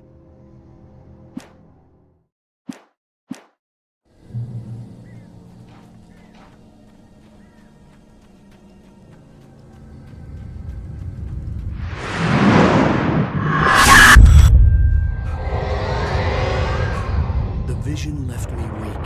This was no head injury.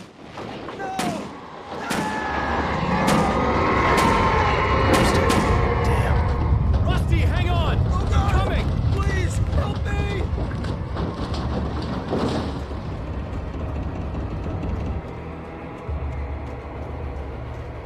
Anybody? Help me! Help me!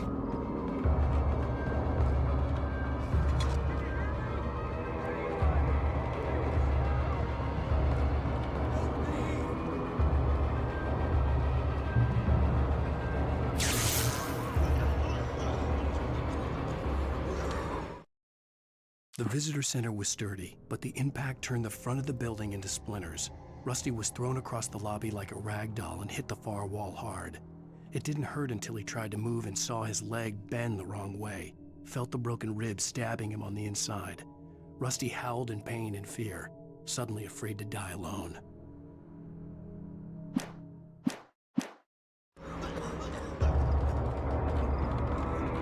The ranger's office was locked. I'd need a key to get in.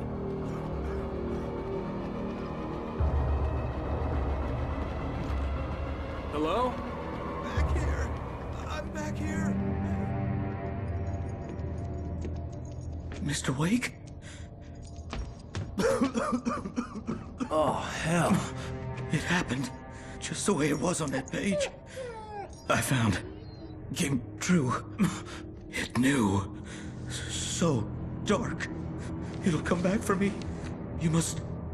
The lights. In the office. I have the key. Okay, Rusty. Hang on. I'll be right back. Whatever did this couldn't be far. Rusty had found a page from the manuscript. It would help me understand what had happened. Shh.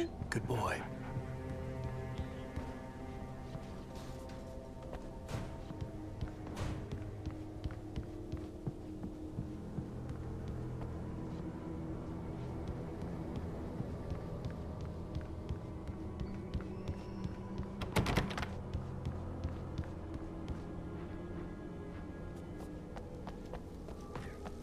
The only way to make sure that Rusty was safe was to get the power running and the lights back on.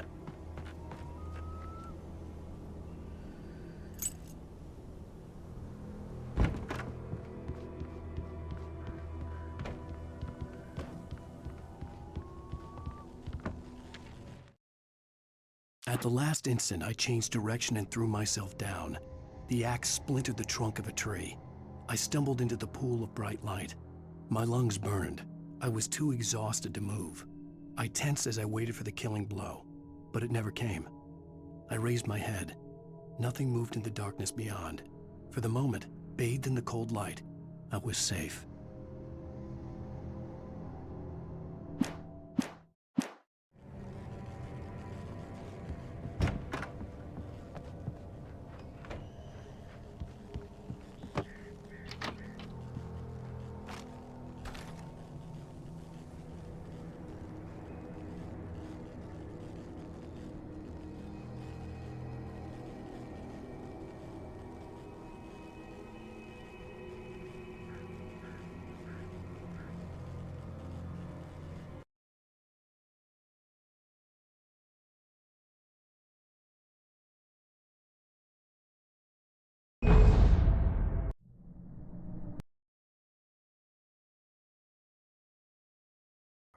Rusty had found a page from the manuscript. It would help me understand what had happened.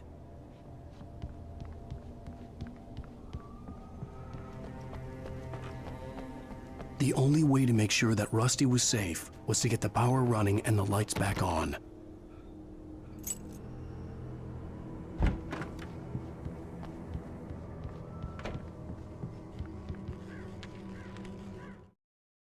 At the last instant, I changed direction and threw myself down. The axe splintered the trunk of a tree. I stumbled into the pool of bright light. My lungs burned. I was too exhausted to move. I tensed as I waited for the killing blow, but it never came. I raised my head. Nothing moved in the darkness beyond. For the moment, bathed in the cold light, I was safe.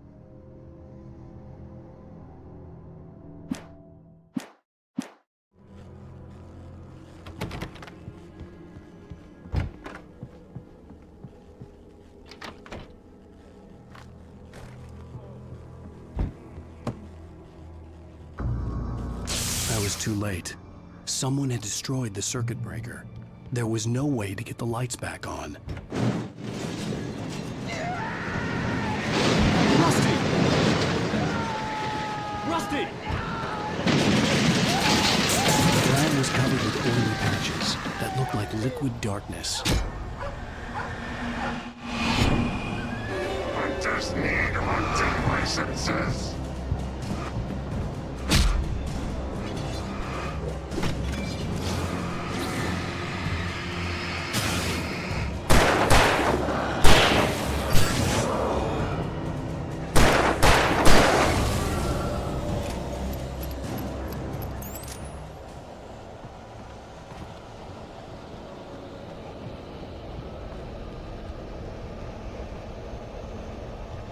Something had torn a mammoth-sized hole in the wall. Please! Don't feed the animals.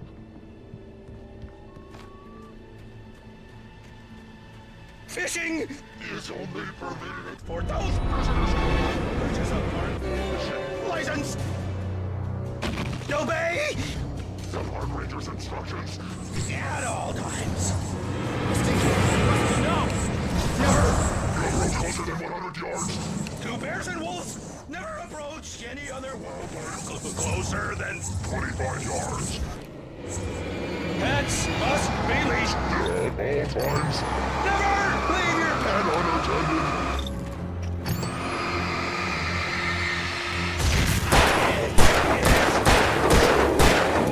To remove any natural objects or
Forget about it, Barry. It's just me going crazy. Oh, jeez. Oh, jeez. You're not crazy. I wish you were crazy, but you're not crazy. Al, be careful. Stay in the cabin. Don't open the door for anyone. I mean it.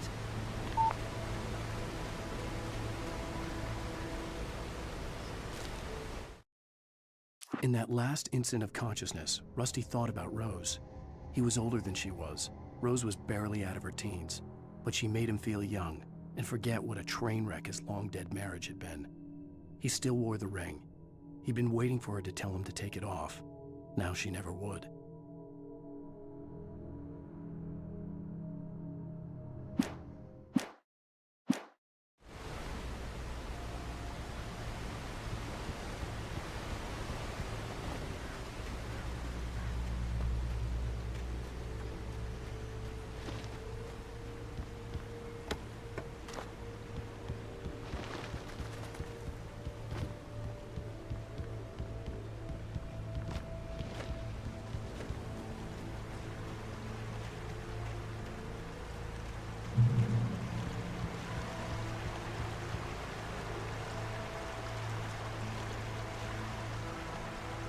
Lover's Peak was at the far end of the nature trail.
Nobody in Bright Falls seemed to know where Al was, but Rose, the waitress at the diner, had seen him.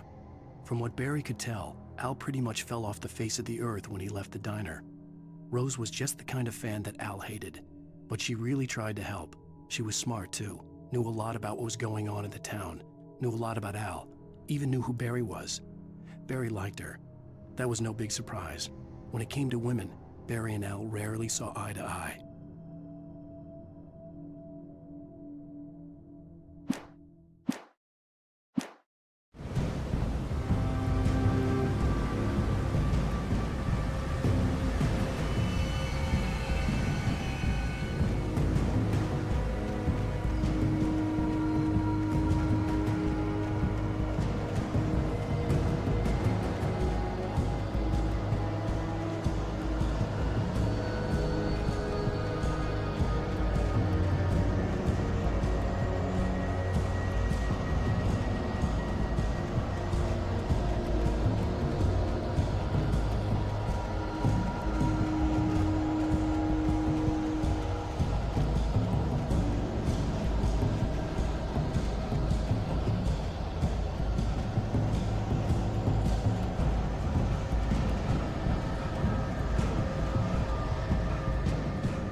I turned the corner, afraid of what the flashlight's beam might reveal. Suddenly, a roughly painted symbol of a torch glowed in the light. Behind it, hidden by a rock, sat a battered metal trunk. It was here for a reason, packed with supplies, batteries, flares, ammo, things you need to make it through the darkness of the night. Something left behind by someone who knew what I knew, and more.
Agent Nightingale didn't want to be in Bright Falls. These little communities revolted him, and he didn't like the trees or the coffee. He now knew that impossible horrors lurked behind the storefronts and smiles. He desperately wanted to turn the car around and just drive until he passed out or ran out of road and booze. But he had a job to do. He had a rider to catch, at any cost.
Shit.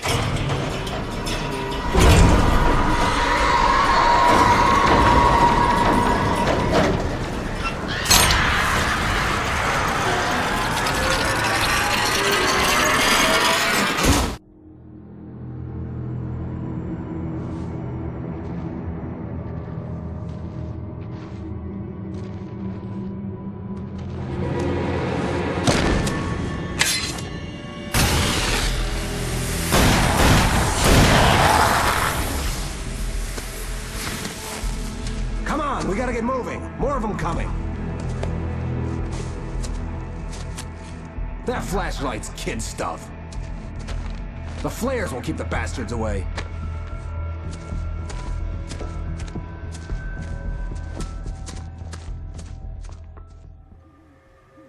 You can see them too? Hell, of course I see them. Come on, we gotta move. Why? Because that's the way the story goes. Yeah, but... Let's move! I lost my gun back there. Oh, I've got a gun. Just keep that light steady on him. It took a moment, but then I recognized him. He'd been on the ferry when I first arrived here with Alice. He knew my name.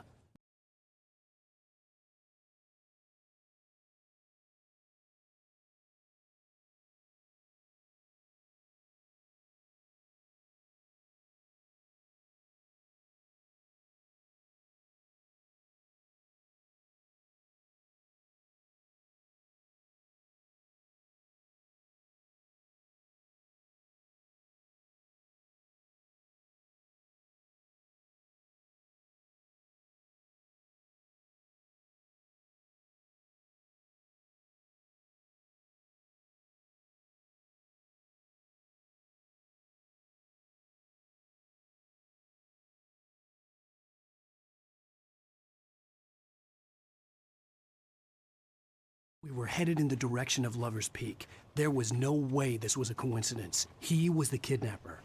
Come on, Wake! You better keep up. What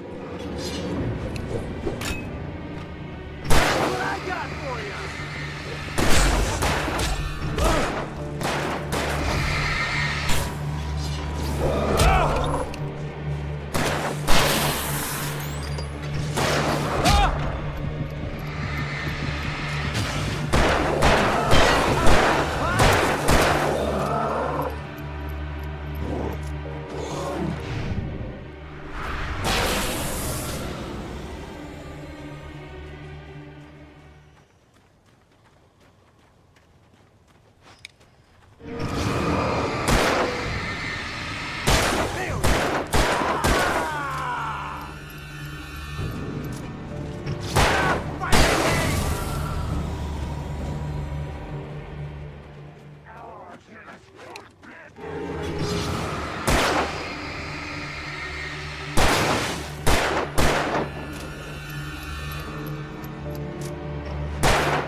Stairs, Wake. Use the flares from the emergency box to hold them off while I get these boards off. Give me the gun. Yeah, no can do, Wake. Are you kidding? Give me the gun! No time for back talk. Hold them off, damn it!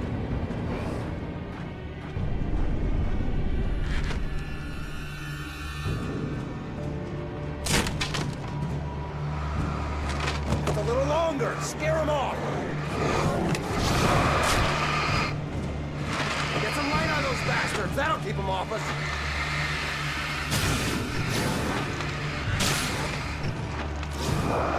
Just a little longer. I almost got it. Okay, it's over. Move it along.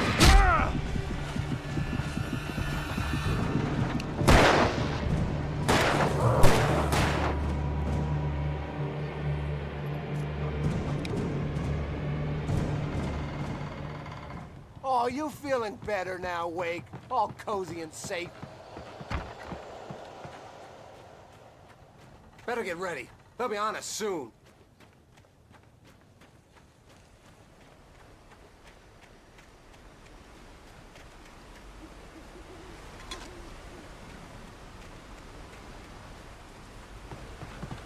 This is it, Wake. The last stand. There's There's more flares here. Get ready. We fight them as long as they keep coming. Give me the goddamn gun! They're coming! That's not how this goes. Get with the program, Wake.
Let's cut the act now.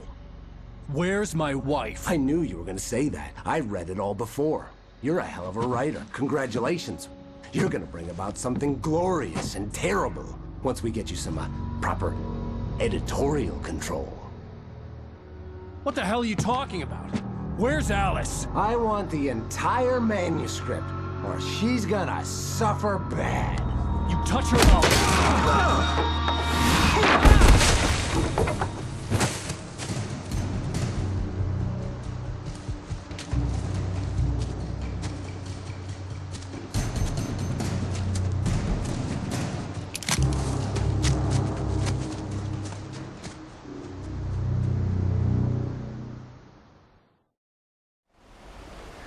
You're gonna give me the manuscript or you'll be sorry.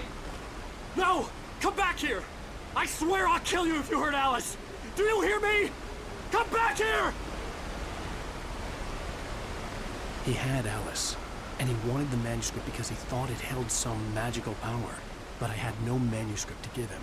I had to get back to Barry and figure out my next move.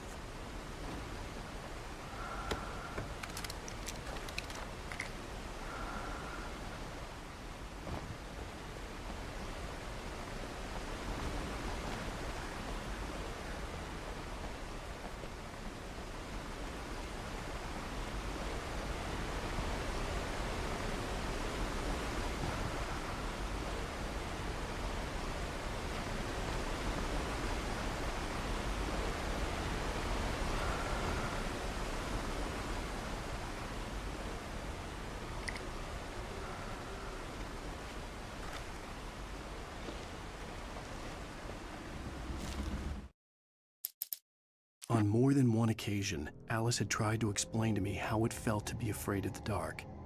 To her, darkness wasn't simply the absence of light, but something more tangible than that. It was something you could touch and feel. Worse than that, it was something with a mind of its own, something malicious and malign. For her, things changed when they were wrapped in darkness. They turned into something else, something foreign, and nothing was safe or innocent anymore. I'd never really understood what she meant, until now.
Rusty had warned me about these traps. It hurt like hell. I was stuck.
The night had been one desperate situation after another.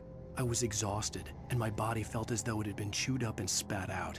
The flashlight was heavy in my hand, and each pull of the trigger sent a painful shock up my arm. But I was finally out of the woods, and things were looking up. That's when I heard the chainsaw.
all. It made no sense. It was clear that it had just fallen here, but it was very old and obviously hadn't flown in decades. Looking at it sent a shiver down my spine.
The logging site was a mess. The modular office had been pushed off the cliff. Deputy Thornton climbed up from the wreckage excited, breathing hard from the exertion. Nobody there. It's weird. Don't you think that's weird? Bored, Mulligan let out a mighty snort. Hell, it's always weird, Thornton. Just a question of sorting out what kind of weird it is this time around.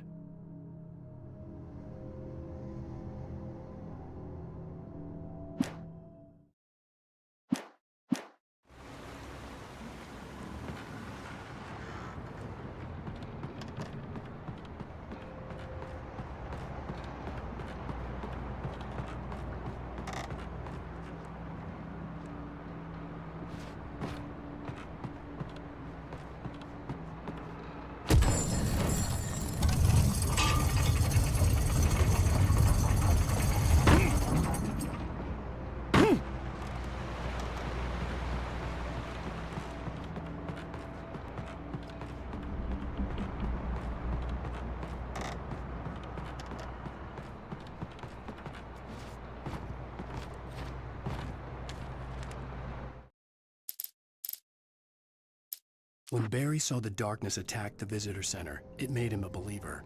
The men Al said he'd shot, they hadn't been just locals on crank. Somehow the world had changed, like the channel had been switched without warning. You think you're watching a sitcom, and you're really watching a horror show. When the birds started attacking the cabin, Barry wasn't surprised, just terrified.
Beware of Widowmakers!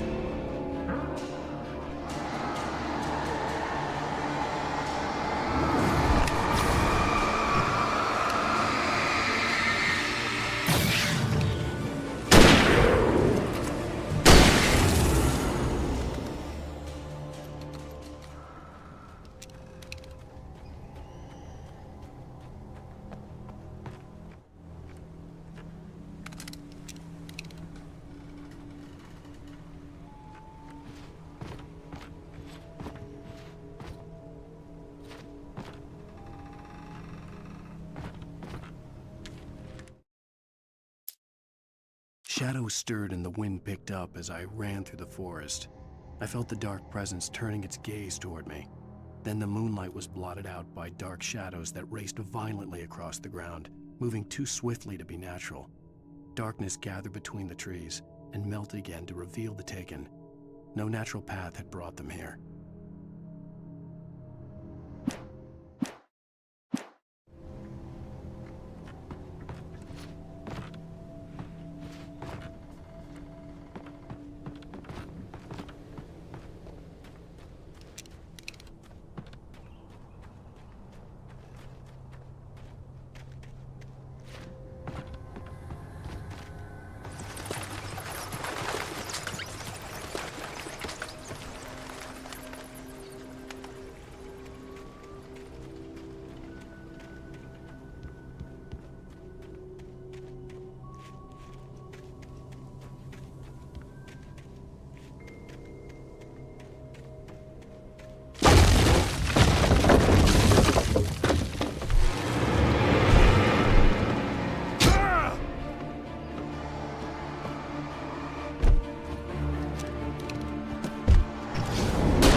is a hazardous occupation.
Barry?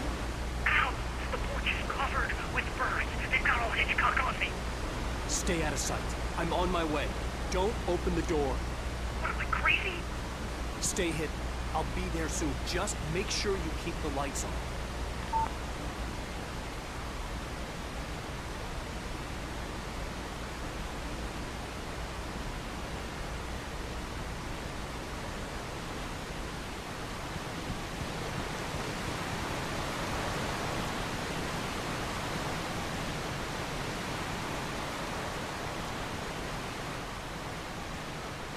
I still had to reach Barry at the cabin, but at least I was out of the woods.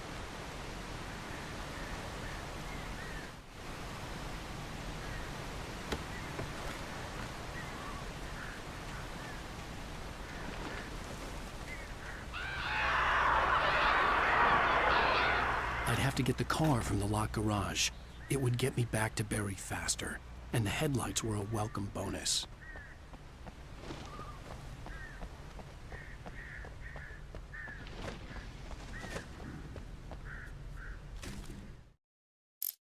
The FBI agent's command froze me in place. I considered surrender. It was all falling apart anyway. I could give in, let someone else deal with it, but it felt all wrong. Call it instinct, his posture, the way he held the gun. He was no friend. Shots ringing in my ears, I leaped for the hole in the fence and stumbled into the darkness beyond.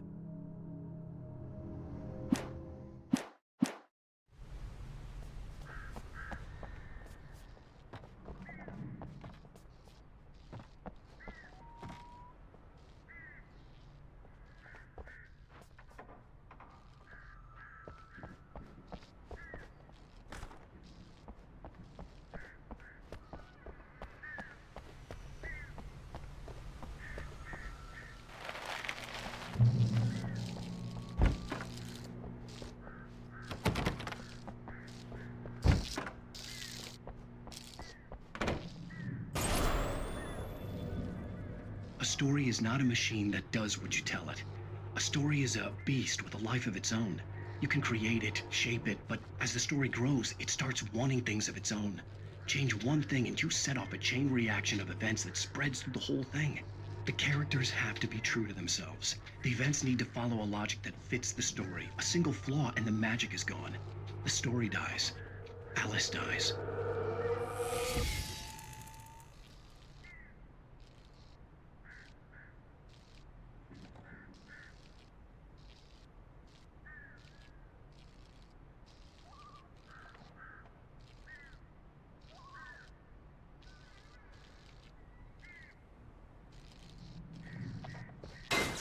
You can learn about nature and yourself.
There was no misunderstanding.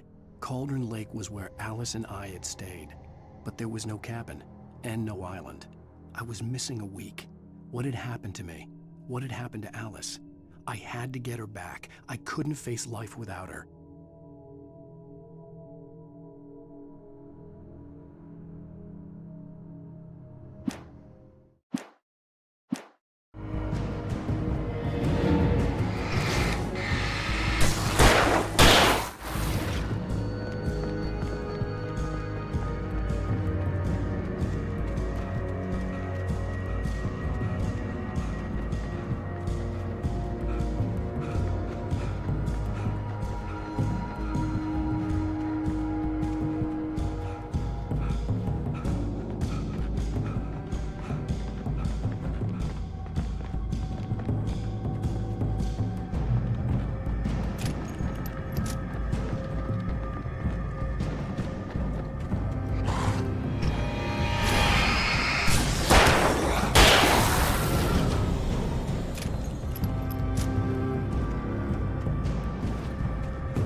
The flare gun was probably the best weapon I could imagine against the dark things I was facing.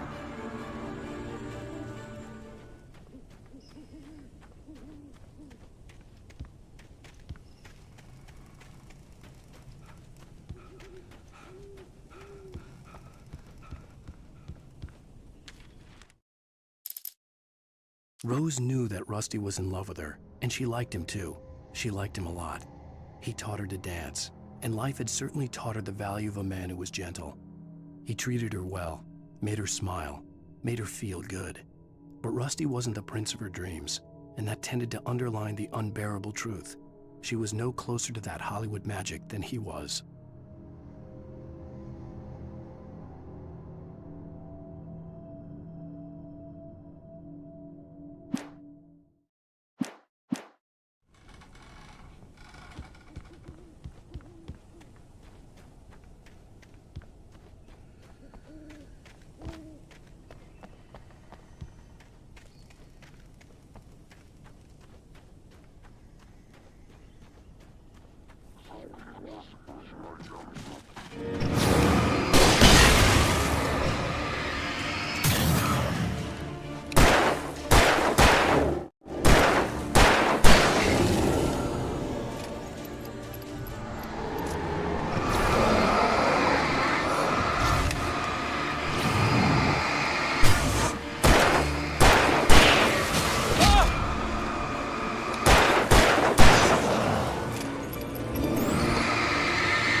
It was the kidnapper. You son of a bitch! Where's my wife? Enough horseplay, Wake. You deliver the manuscript, and you can have your woman back. Simple as that. I don't... Listen. I'm gonna need time to finish it. I still need to write the ending. I need a week. It's not done? I need a week. 2 days. The old Bright Falls coal mine is nearby. You can find it easy, city boy. The main building, there at noon. You bring the manuscript, you'll get your wife. If not, well, get me? Yes, I get you.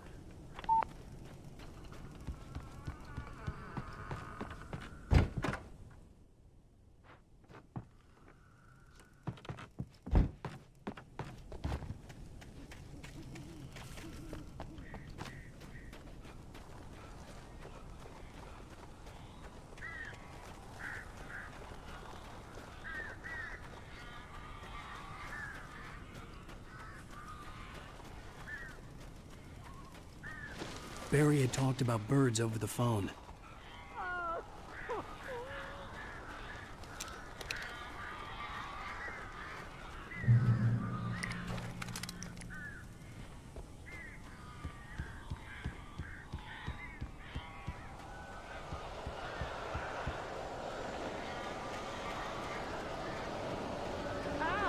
Al, I am so glad you're here. A couple of them got in here before I blocked the chimney. This isn't normal. These birds are weird.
They're gone!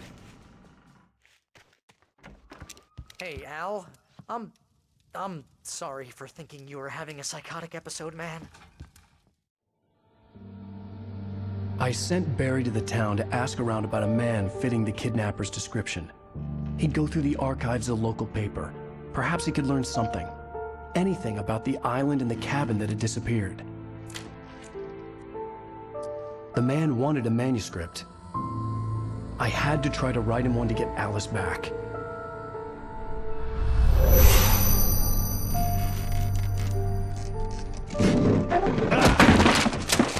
For me, the supernatural had always been nothing but a metaphor for the human psyche, a tool to use in writing fiction. Now, it was happening for real, and I couldn't put a single word on paper.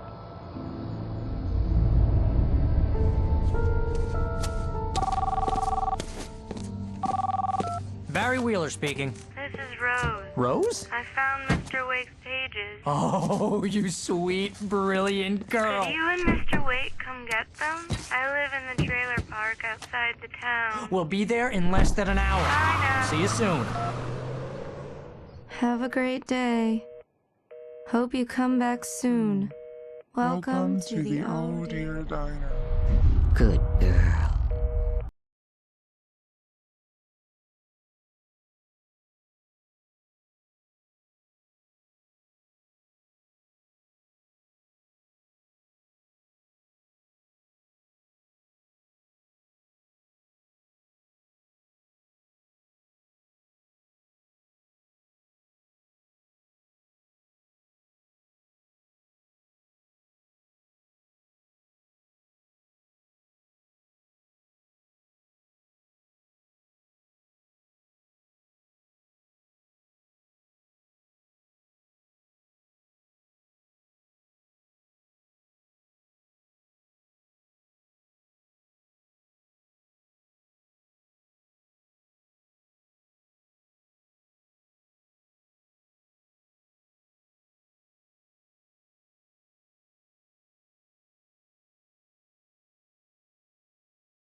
about me. Alice? You'll do exactly what I say if you ever want to see your wife again. I can't tell anyone except my agent Barry. Damn it, Barry, they'll kill her! You're my best friend, and I'm worried that you're not right in the head. The ransom is a manuscript I supposedly wrote that's coming true before my eyes. It happened just the way it was on that page. So dark. I have found only a few scattered pages. I want the entire manuscript. The deadline is in 2 days. I found Mr. Wake's pages. Good girl. How the hell did she get her hands on the manuscript anyway? I don't know. She's resourceful. I told you you were too hard on her. Listen, I found out all sorts of interesting stuff while I was digging around. Yeah. Mr. Wake, it's Sheriff Breaker. We have an FBI agent here, Agent Nightingale. FBI? He's anxious to see you. You'd better come to the station. Okay, I'll be right over, Sheriff. Let's make this quick, huh? Help you folks? Name's Randolph. I'm the manager. We're looking for Rose. Works as a waitress down at the diner. Rose, sure. Nice girl. Who wants to know? I'm Alan Wake. The writer, huh? I heard on the radio you were visiting. Well, I'll show you her trailer. That Rose, she's a nice girl. Always pays her rent on time. As I was saying, Al, I found all sorts of weird stuff from the local newspaper's archives. This place is crazy. Disappearances, mysterious deaths, urban legends come true, and get this, most of this stuff takes place around Cauldron Lake. Well, you ain't wrong, mister. The Indians thought the lake was a doorway to the underworld.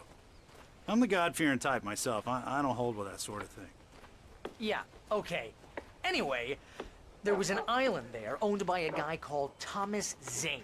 Now, some of the articles I found about him make him out to be a famous writer, but I ran a bunch of searches, couldn't find a single thing he wrote. Zane was heavily into diving, so much so that the place came to be called Diver's Isle. But the volcano under the lake erupted in 1970, and Zane went down with the island.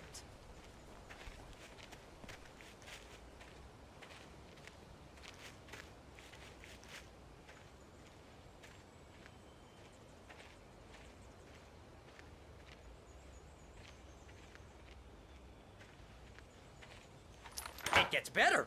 A local girl, Barbara Jagger, drowned in Cauldron Lake just a week earlier. They were lovers. Sure, Jagger's a local spook story. The Scratching Hag comes for you in the dark. Childish stuff like that. Anyway, Al, I'm just getting to the best part. All of the articles about this stuff were written by Cynthia Weaver. I asked around, and she's that crazy bag lady you met. What, the lamp lady? She can be a little loopy, but she's not homeless or anything. Yeah, anyway, she knew both Jagger and Zane before they both died, and she had some kind of a breakdown.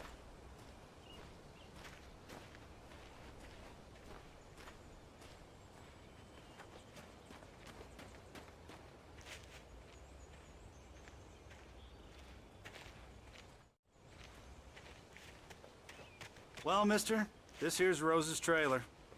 You mind me asking what you want with her? We're just here to talk to her, pal.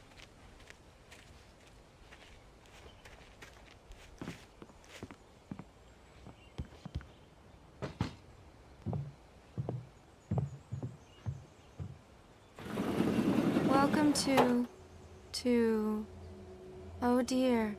Mr. Wake. I'm so glad you're here. Rose, you have my manuscript? Oh. Oh, yes. Yes. Please, come in. Hey, this is really good. Rose, Yes, my manuscript. I really need it. I understand. I know what you need. A muse to inspire you. Oh, for Barry. She doesn't have anything. Yeah, hey, Al? Al, what's... Oh... Barry! What? What?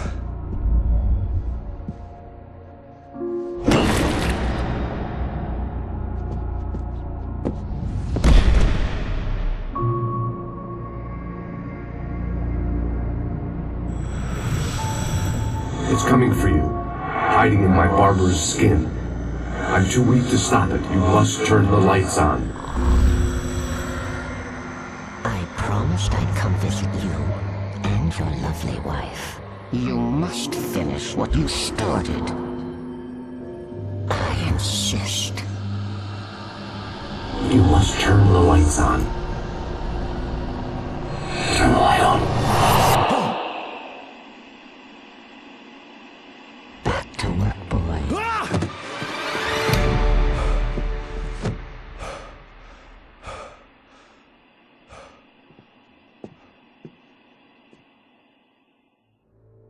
I felt nauseous, hungover. Only anger kept me going. I can't tell reality from dream anymore, but it seems I have an imaginary editor to help me. She's an old woman in a funeral dress. I call her Barbara Jagger. She's very strict. I'm writing faster and faster. My manuscript is being heavily revised.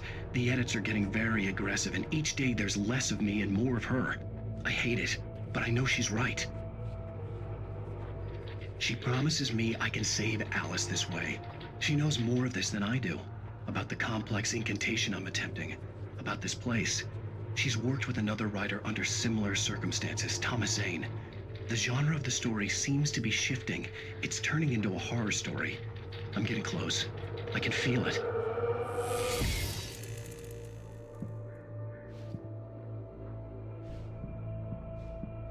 Rose took a day from me. I had less than 12 hours left to meet the kidnapper. All I could do was get Barry into the car, work something out once I got on the road. Welcome to the Oh Dear Diner. What can I get you today? Coffee? I couldn't work up much hate for Rose. Something had used her to get to me and left its mark. First refill is free. Milk and sugar on the counter there. Would you like to hear today's specials? Thank you. A nice day. Come back soon.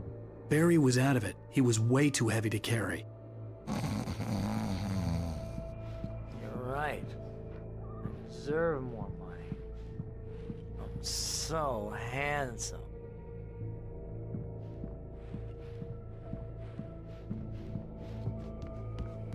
My gun and flashlight were gone. I'd have to find a way to get Barry into the car as quickly as possible. There was no time to waste. Mr. Randolph liked Rose. That little smile she had. How she was still sweet when life had tried so hard to make her bitter. It wasn't any of his business what she did in her trailer. But those strangers, the writer and his smart-ass sidekick, looked like trouble. And they'd been in there for hours, way past her normal bedtime. He reached for the phone and called the sheriff's station.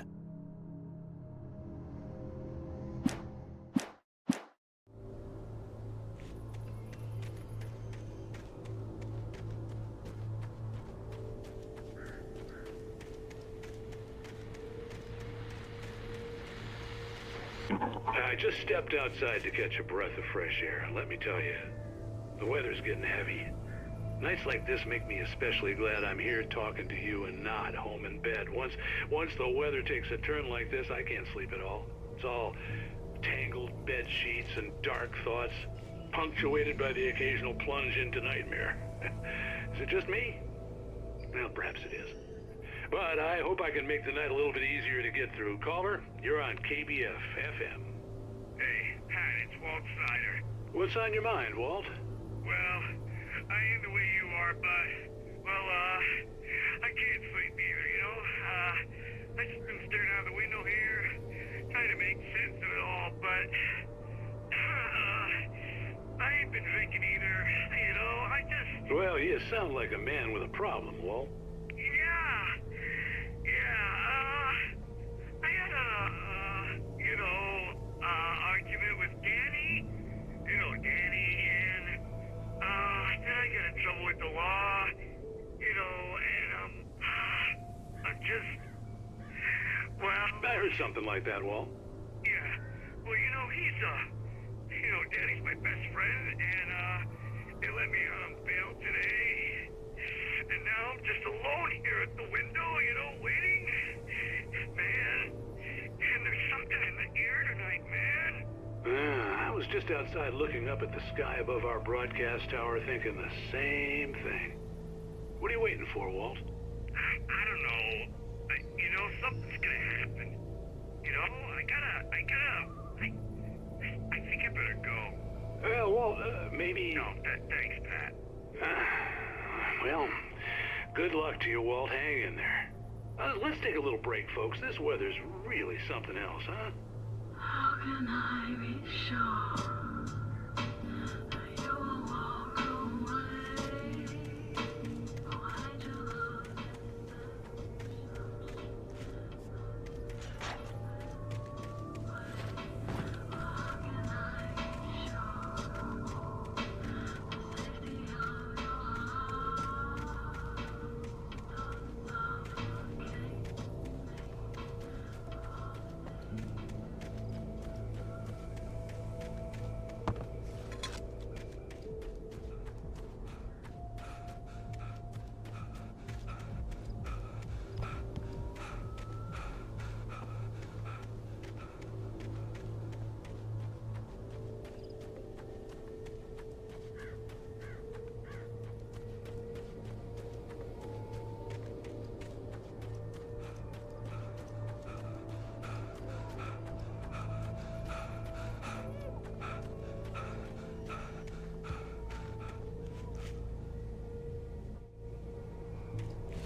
Oh, you're gonna get it now. God knows what you've done to that poor girl. This is Agent Nightingale, FBI! Get him up, Hemingway! You're under arrest! You move a muscle, I'll unload right in your goddamn face! Stay right where you are, Blaine!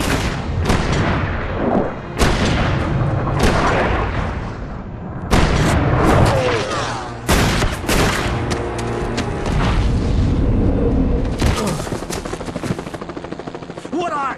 I'm standing right here, you goddamn maniac!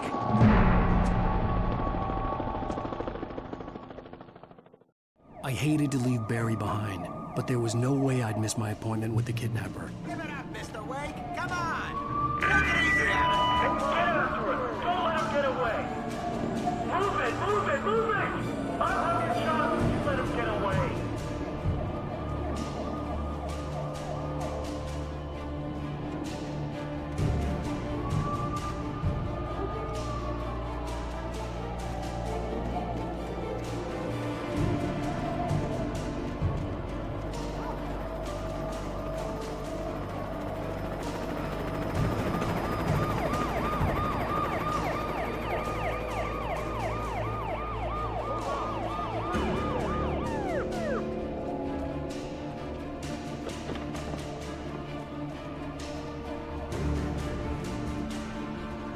Stop running!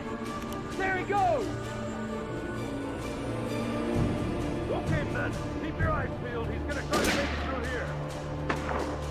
Oh, damn. Wait! I see Wait!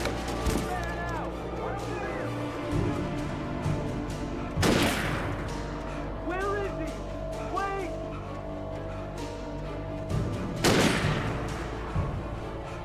God damn it! Where did he go? That's the way! Keep an eye out!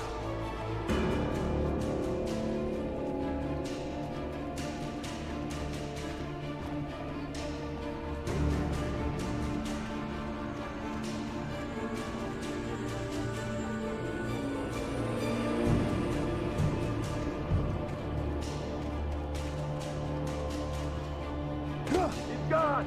Come on, guys. We need to head him off.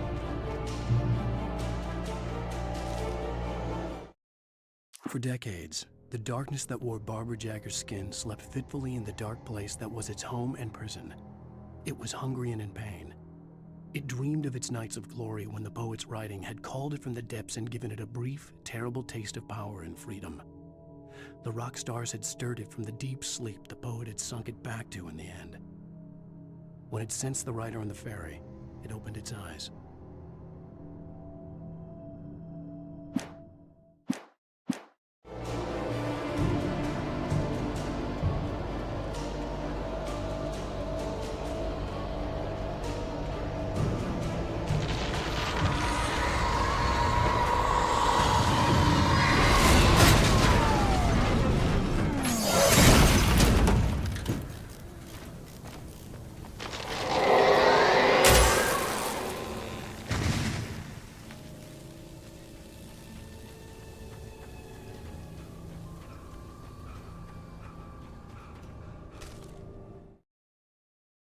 Rose didn't know how the strange old lady got in her trailer, and she looked wrong somehow.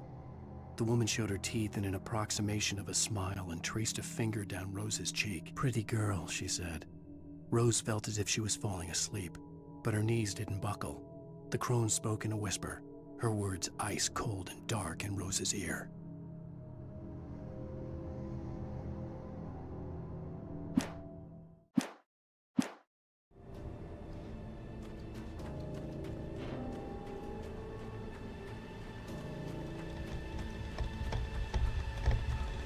Come in, Agent Nightingale. This is Sheriff Breaker. Over.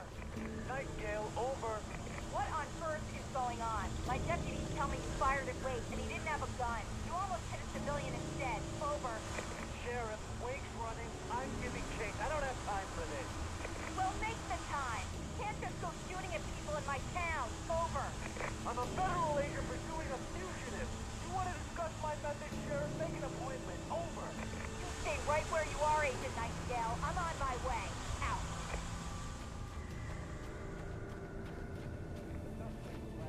Running along the boards that lead westward from the trailer park. All units are advised that the suspect may be armed. James out.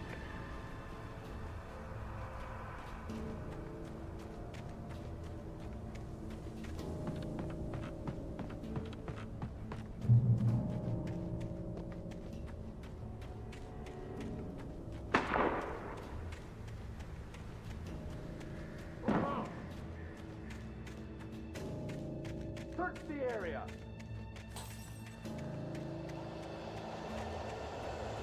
Stay sharp. This way. Over here.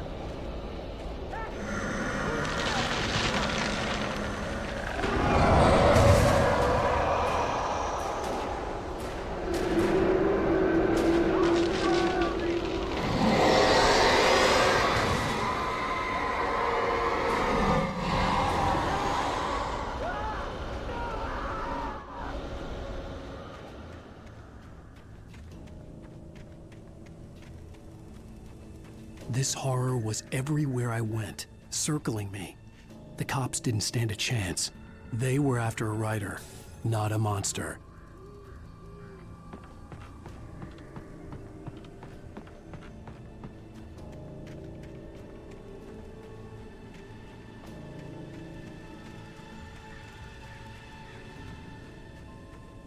Sheriff Breaker, this is Agent Nightingale. I've lost contact with most of the men you assigned to me. It's Wake's doing. Wait, are you seriously telling me that geek writer just took out my deputies? Are you kidding? I mean, have you seen this guy? He wears a tweed jacket. Over. He's the guy we're chasing. If it's not him, who then? Bigfoot? Over. I don't know yet, but I'm not in the habit of jumping to conclusions. That tends to come back and bite you in the ass. Out.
This is James. Mulligan, Thornton, come in. Over. Thornton here. James, we got both Wheeler and Rose in custody. They didn't put up a fight or anything. Why, they were... Hey, Mulligan, what are you doing? Come on! Sit down and give me that. James, Mulligan here. Over. Go ahead, Mulligan. Over. We got Wheeler and Rose here. Wheeler's drunk or hopped up on something. Speaking of which, that Fed had a pretty distinctive whiff of Otis Scotch about him, if you know what I mean. Over. I don't have anything on that, Deputy Mulligan. Over. Well, whatever. Anyway, Rose is just being plain weird here. You better get Doc in to take a look at both. Over. Gotcha. You better get them here quickly. The Fed's gonna want to interview Wheeler. Over. Oh, yeah, I bet it does. Looks like they have a lot in common. Mulligan out.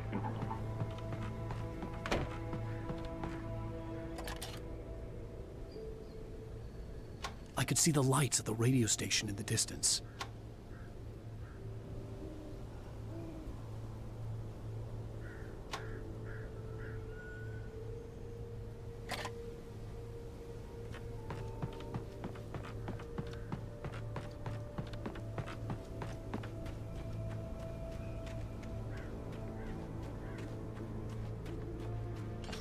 I imagined that the broadcast tower in the distance was part of the local radio station.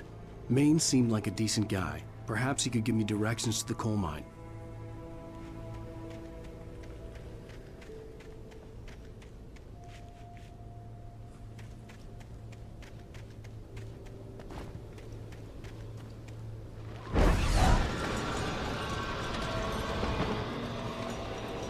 Unnatural shadows clung to the gate. The darkness that was after me was trying to stop me. I wouldn't get through without a light.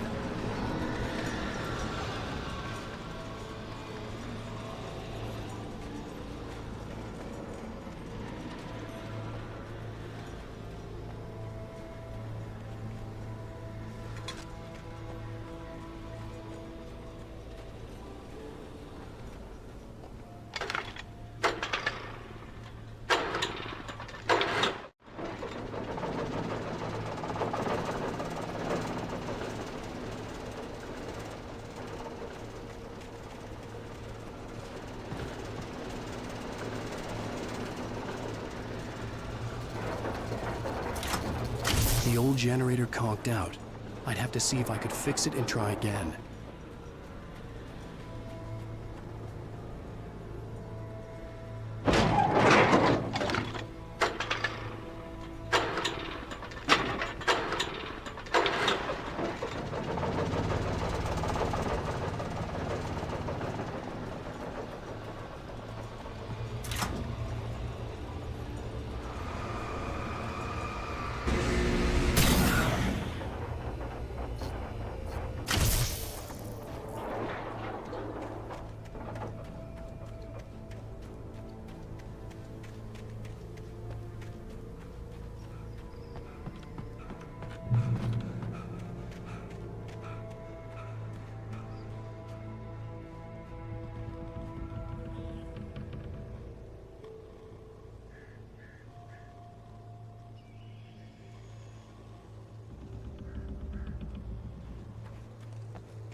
It took me a moment to recognize the flashbang grenades.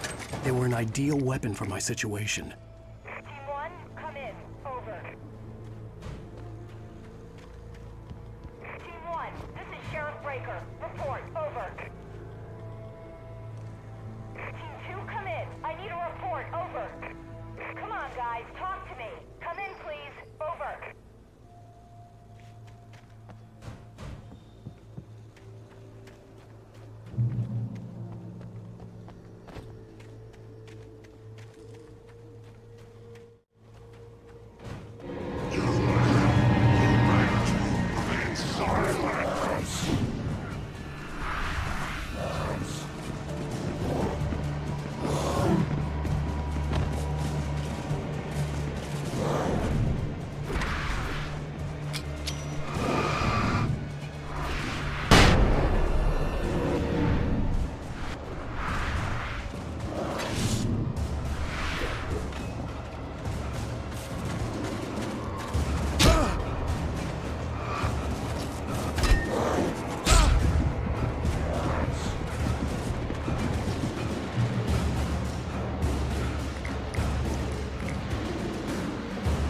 KBFFM with Pat Maine.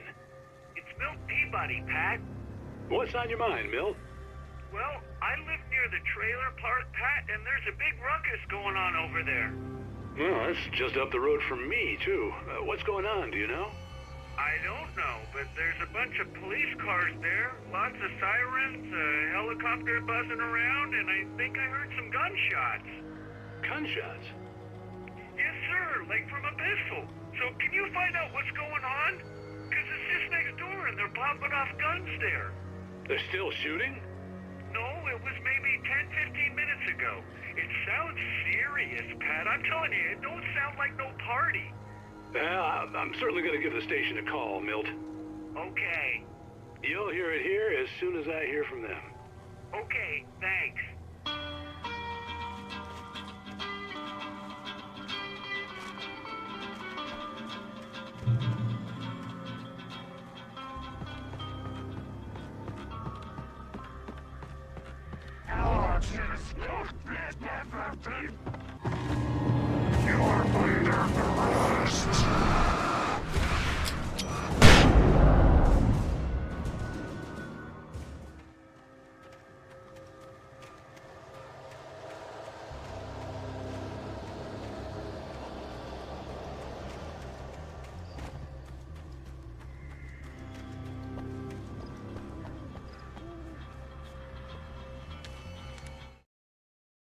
Touched by the dark presence, Rose was lost in a dreamland where everything was drawn in black and gray crayons.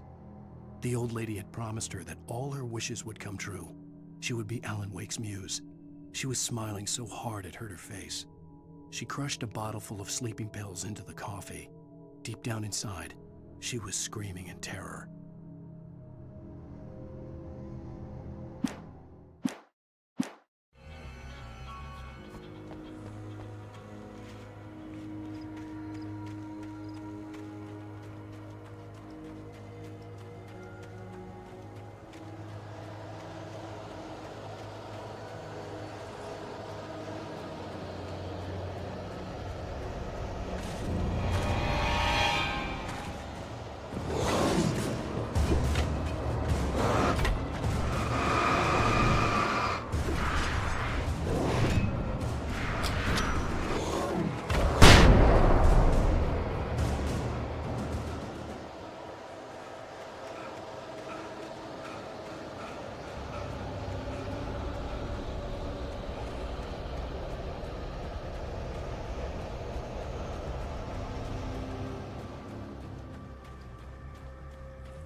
I hoped Maine could lend me a car to get to the coal mine. Oh, why, hello, Lorna. What do you have for us?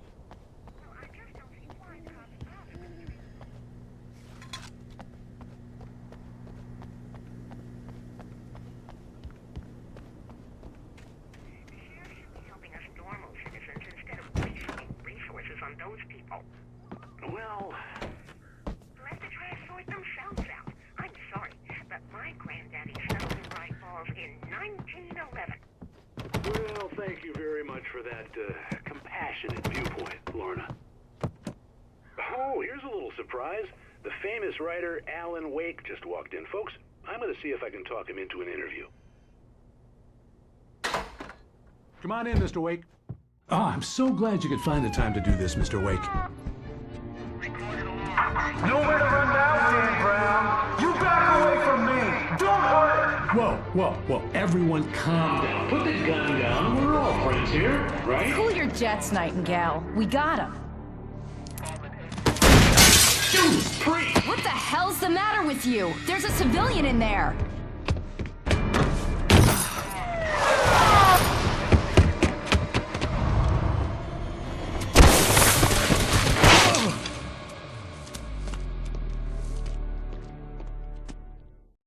I'll get you yet, even if it kills me. You hear me? You hear me, H.P. Lovecraft? I had fallen off so many cliffs it was ridiculous.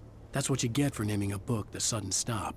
It was probably good I hadn't had the chance to tell Maine where I was going. I'd have to lose the cops and find my own way to the mine.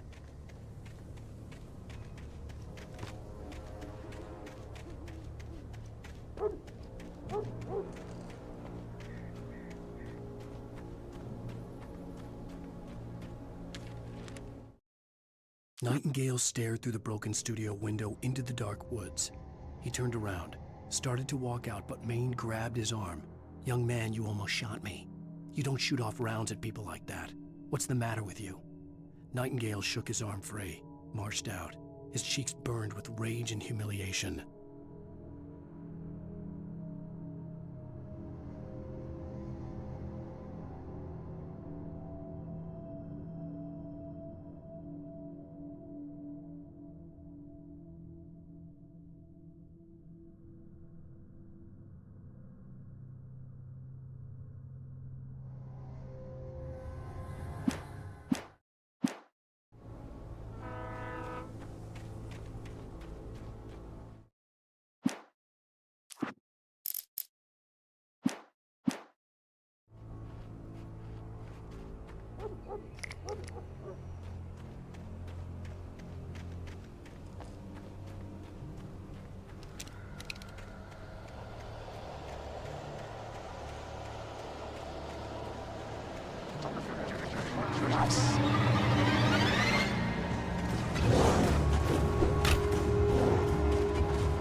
Danny had stepped out, but what stumbled back in was something else. Something alien.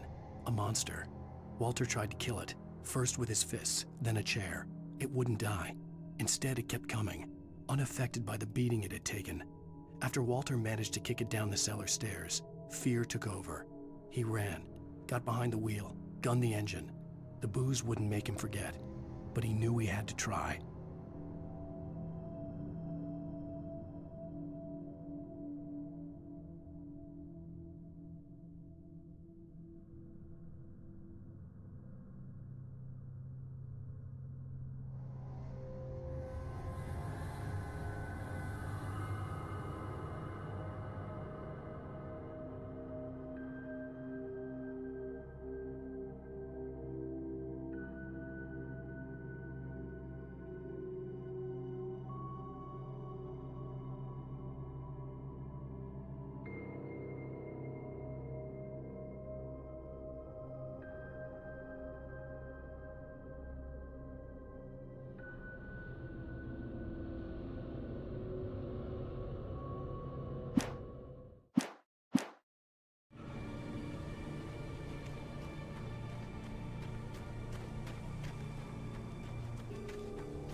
There was no sensible reason for the power company work lights to be here. It was almost as if they'd been left for someone like me to use.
The bulldozer's engine roared to life. Mud and rocks flew as it fought for traction.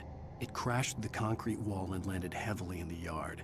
If it were an animal, it would have shaken its head after the impact, fixed its eyes on me, and charged. Of course, it had no head, nor eyes. Shadows crawled on its form, twisting it into a monster. Then, it came for me.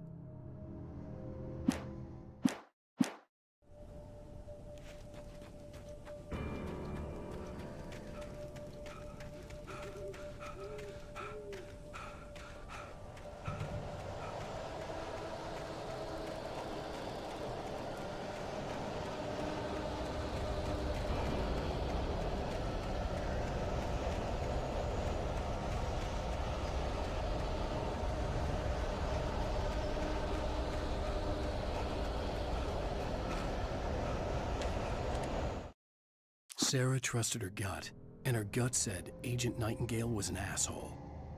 He felt wrong, and it wasn't just the smell of stale booze. It was in the way he flashed his badge, pulled rank, the look in his eyes when he wanted answers. Where was Alan Wake? What was this about an accident?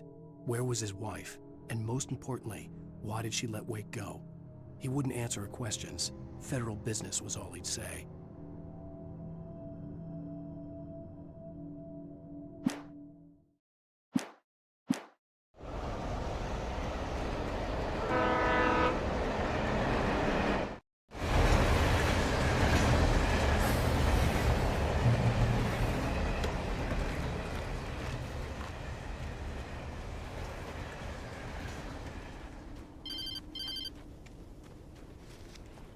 Hello? The most stubborn man I've ever met. Alice? Alice? Alan. Alan. I'm so afraid. Keeps me in the dark. Please help me. I look at you, Alan, and it's not you. Something else. Looking out from behind your eyes. Alice, I'm here. I'm so alone here. It's all gonna go to hell. You need to be careful. Cooperate. The connection had been terrible, but that wasn't the only thing that hadn't been right with the call. She sounded wrong somehow. But she...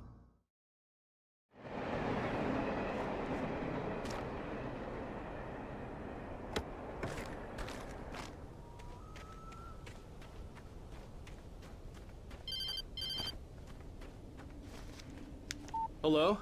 The most stubborn man I've ever met. Alice? Alice? Alan. Alan. I'm so afraid. Keeps me in the dark. Please help me. I look at you, Alan, and it's not you. Something else. Looking out from behind your eyes. Alice, I'm here. I'm so alone here. It's all gonna go to hell. You need to be careful. Cooperate. The connection had been terrible, but that wasn't the only thing that hadn't been right with the call. She sounded wrong somehow, but she had called me.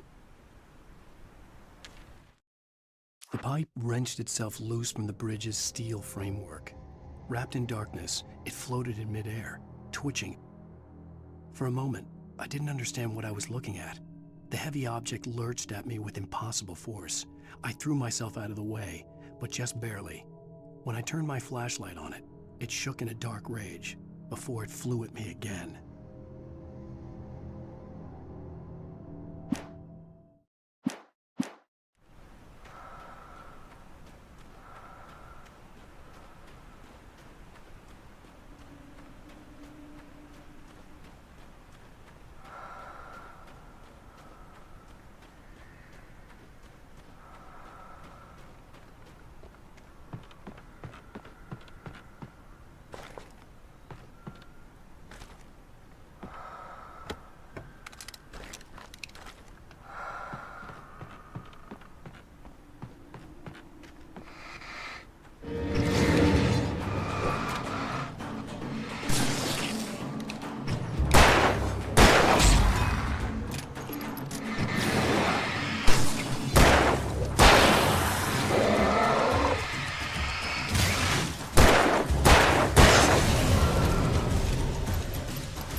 could see a railway bridge up ahead, and a warehouse of some sort on the opposite shore. I hoped I could find a car from there.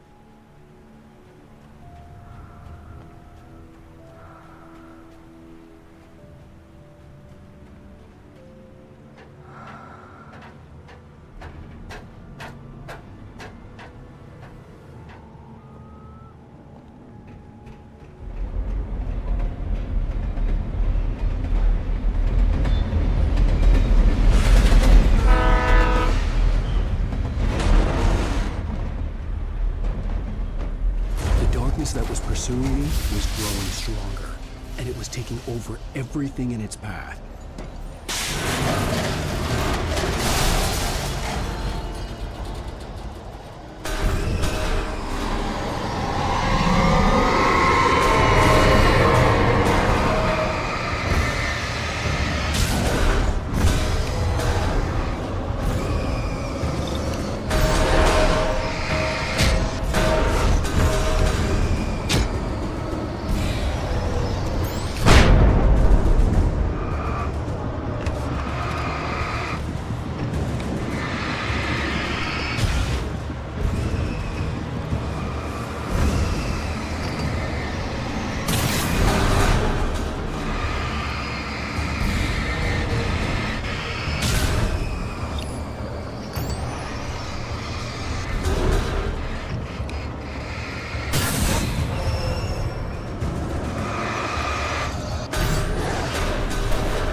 I slammed the door shut right in his smug face. He pleaded for me to open the door. True to form, the asshole actually thought I would obey. I had no sympathy left, no guilt either, not for him. I took a moment to savor the scream. I bet I had a smile on my face. It was all that I had time for. The dark presence was inside the lodge with me.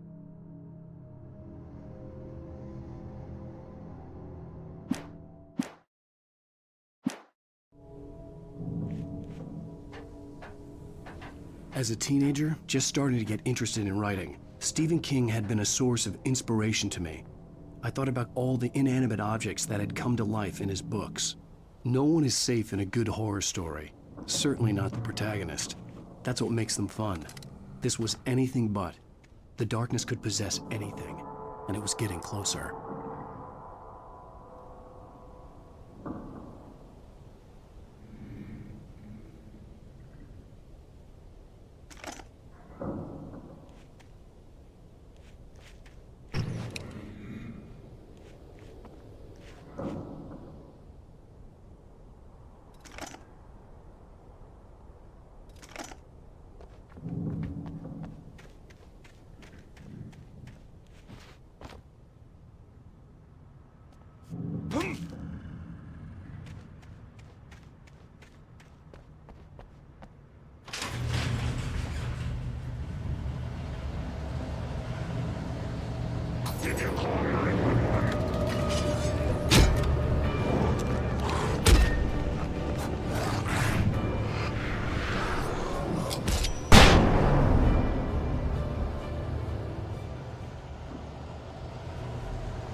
aspects of our existence for granted, unaware that they are merely a thin veneer of desperate self-delusion covering a vast cosmos of madness and horror. All too often, the stars are right. In Night Springs. Tonight's episode, A Family Occasion.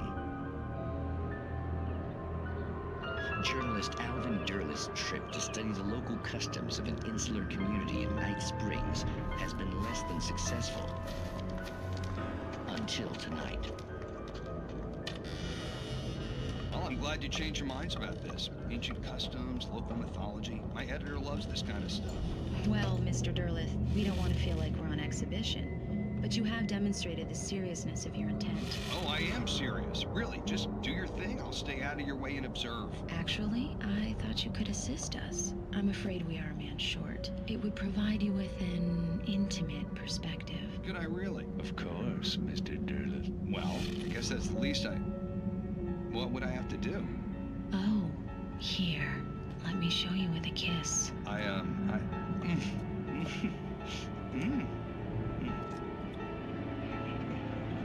What did you...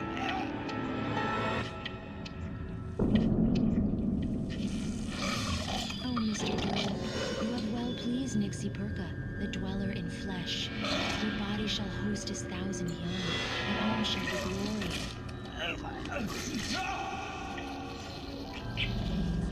Shh, darling, be calm. Shh. Alvin Derleth learned a harsh lesson. If you go looking for mythology, it may come looking for you. And such quests always bear fruit. In Night Springs.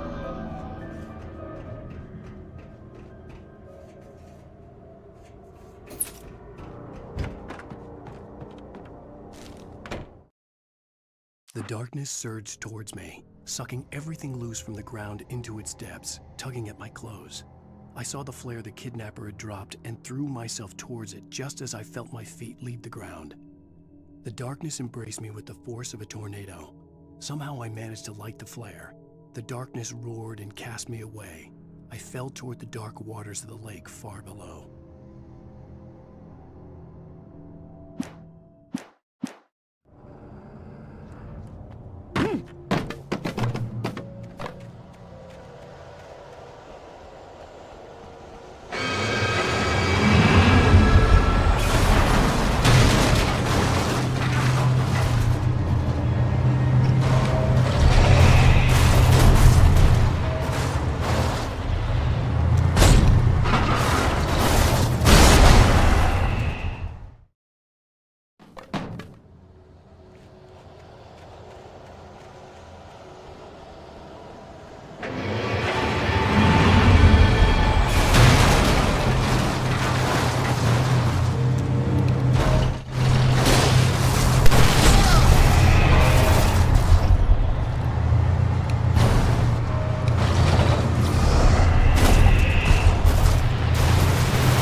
never been this glad to see the sunrise. I had a couple of hours to get to the coal mine.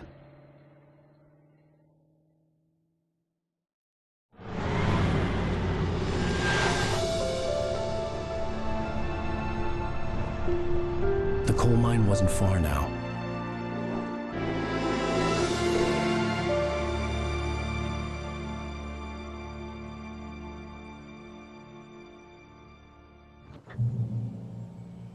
Today, I would meet the kidnapper, and he would give me Alice. I wouldn't give him any other choice.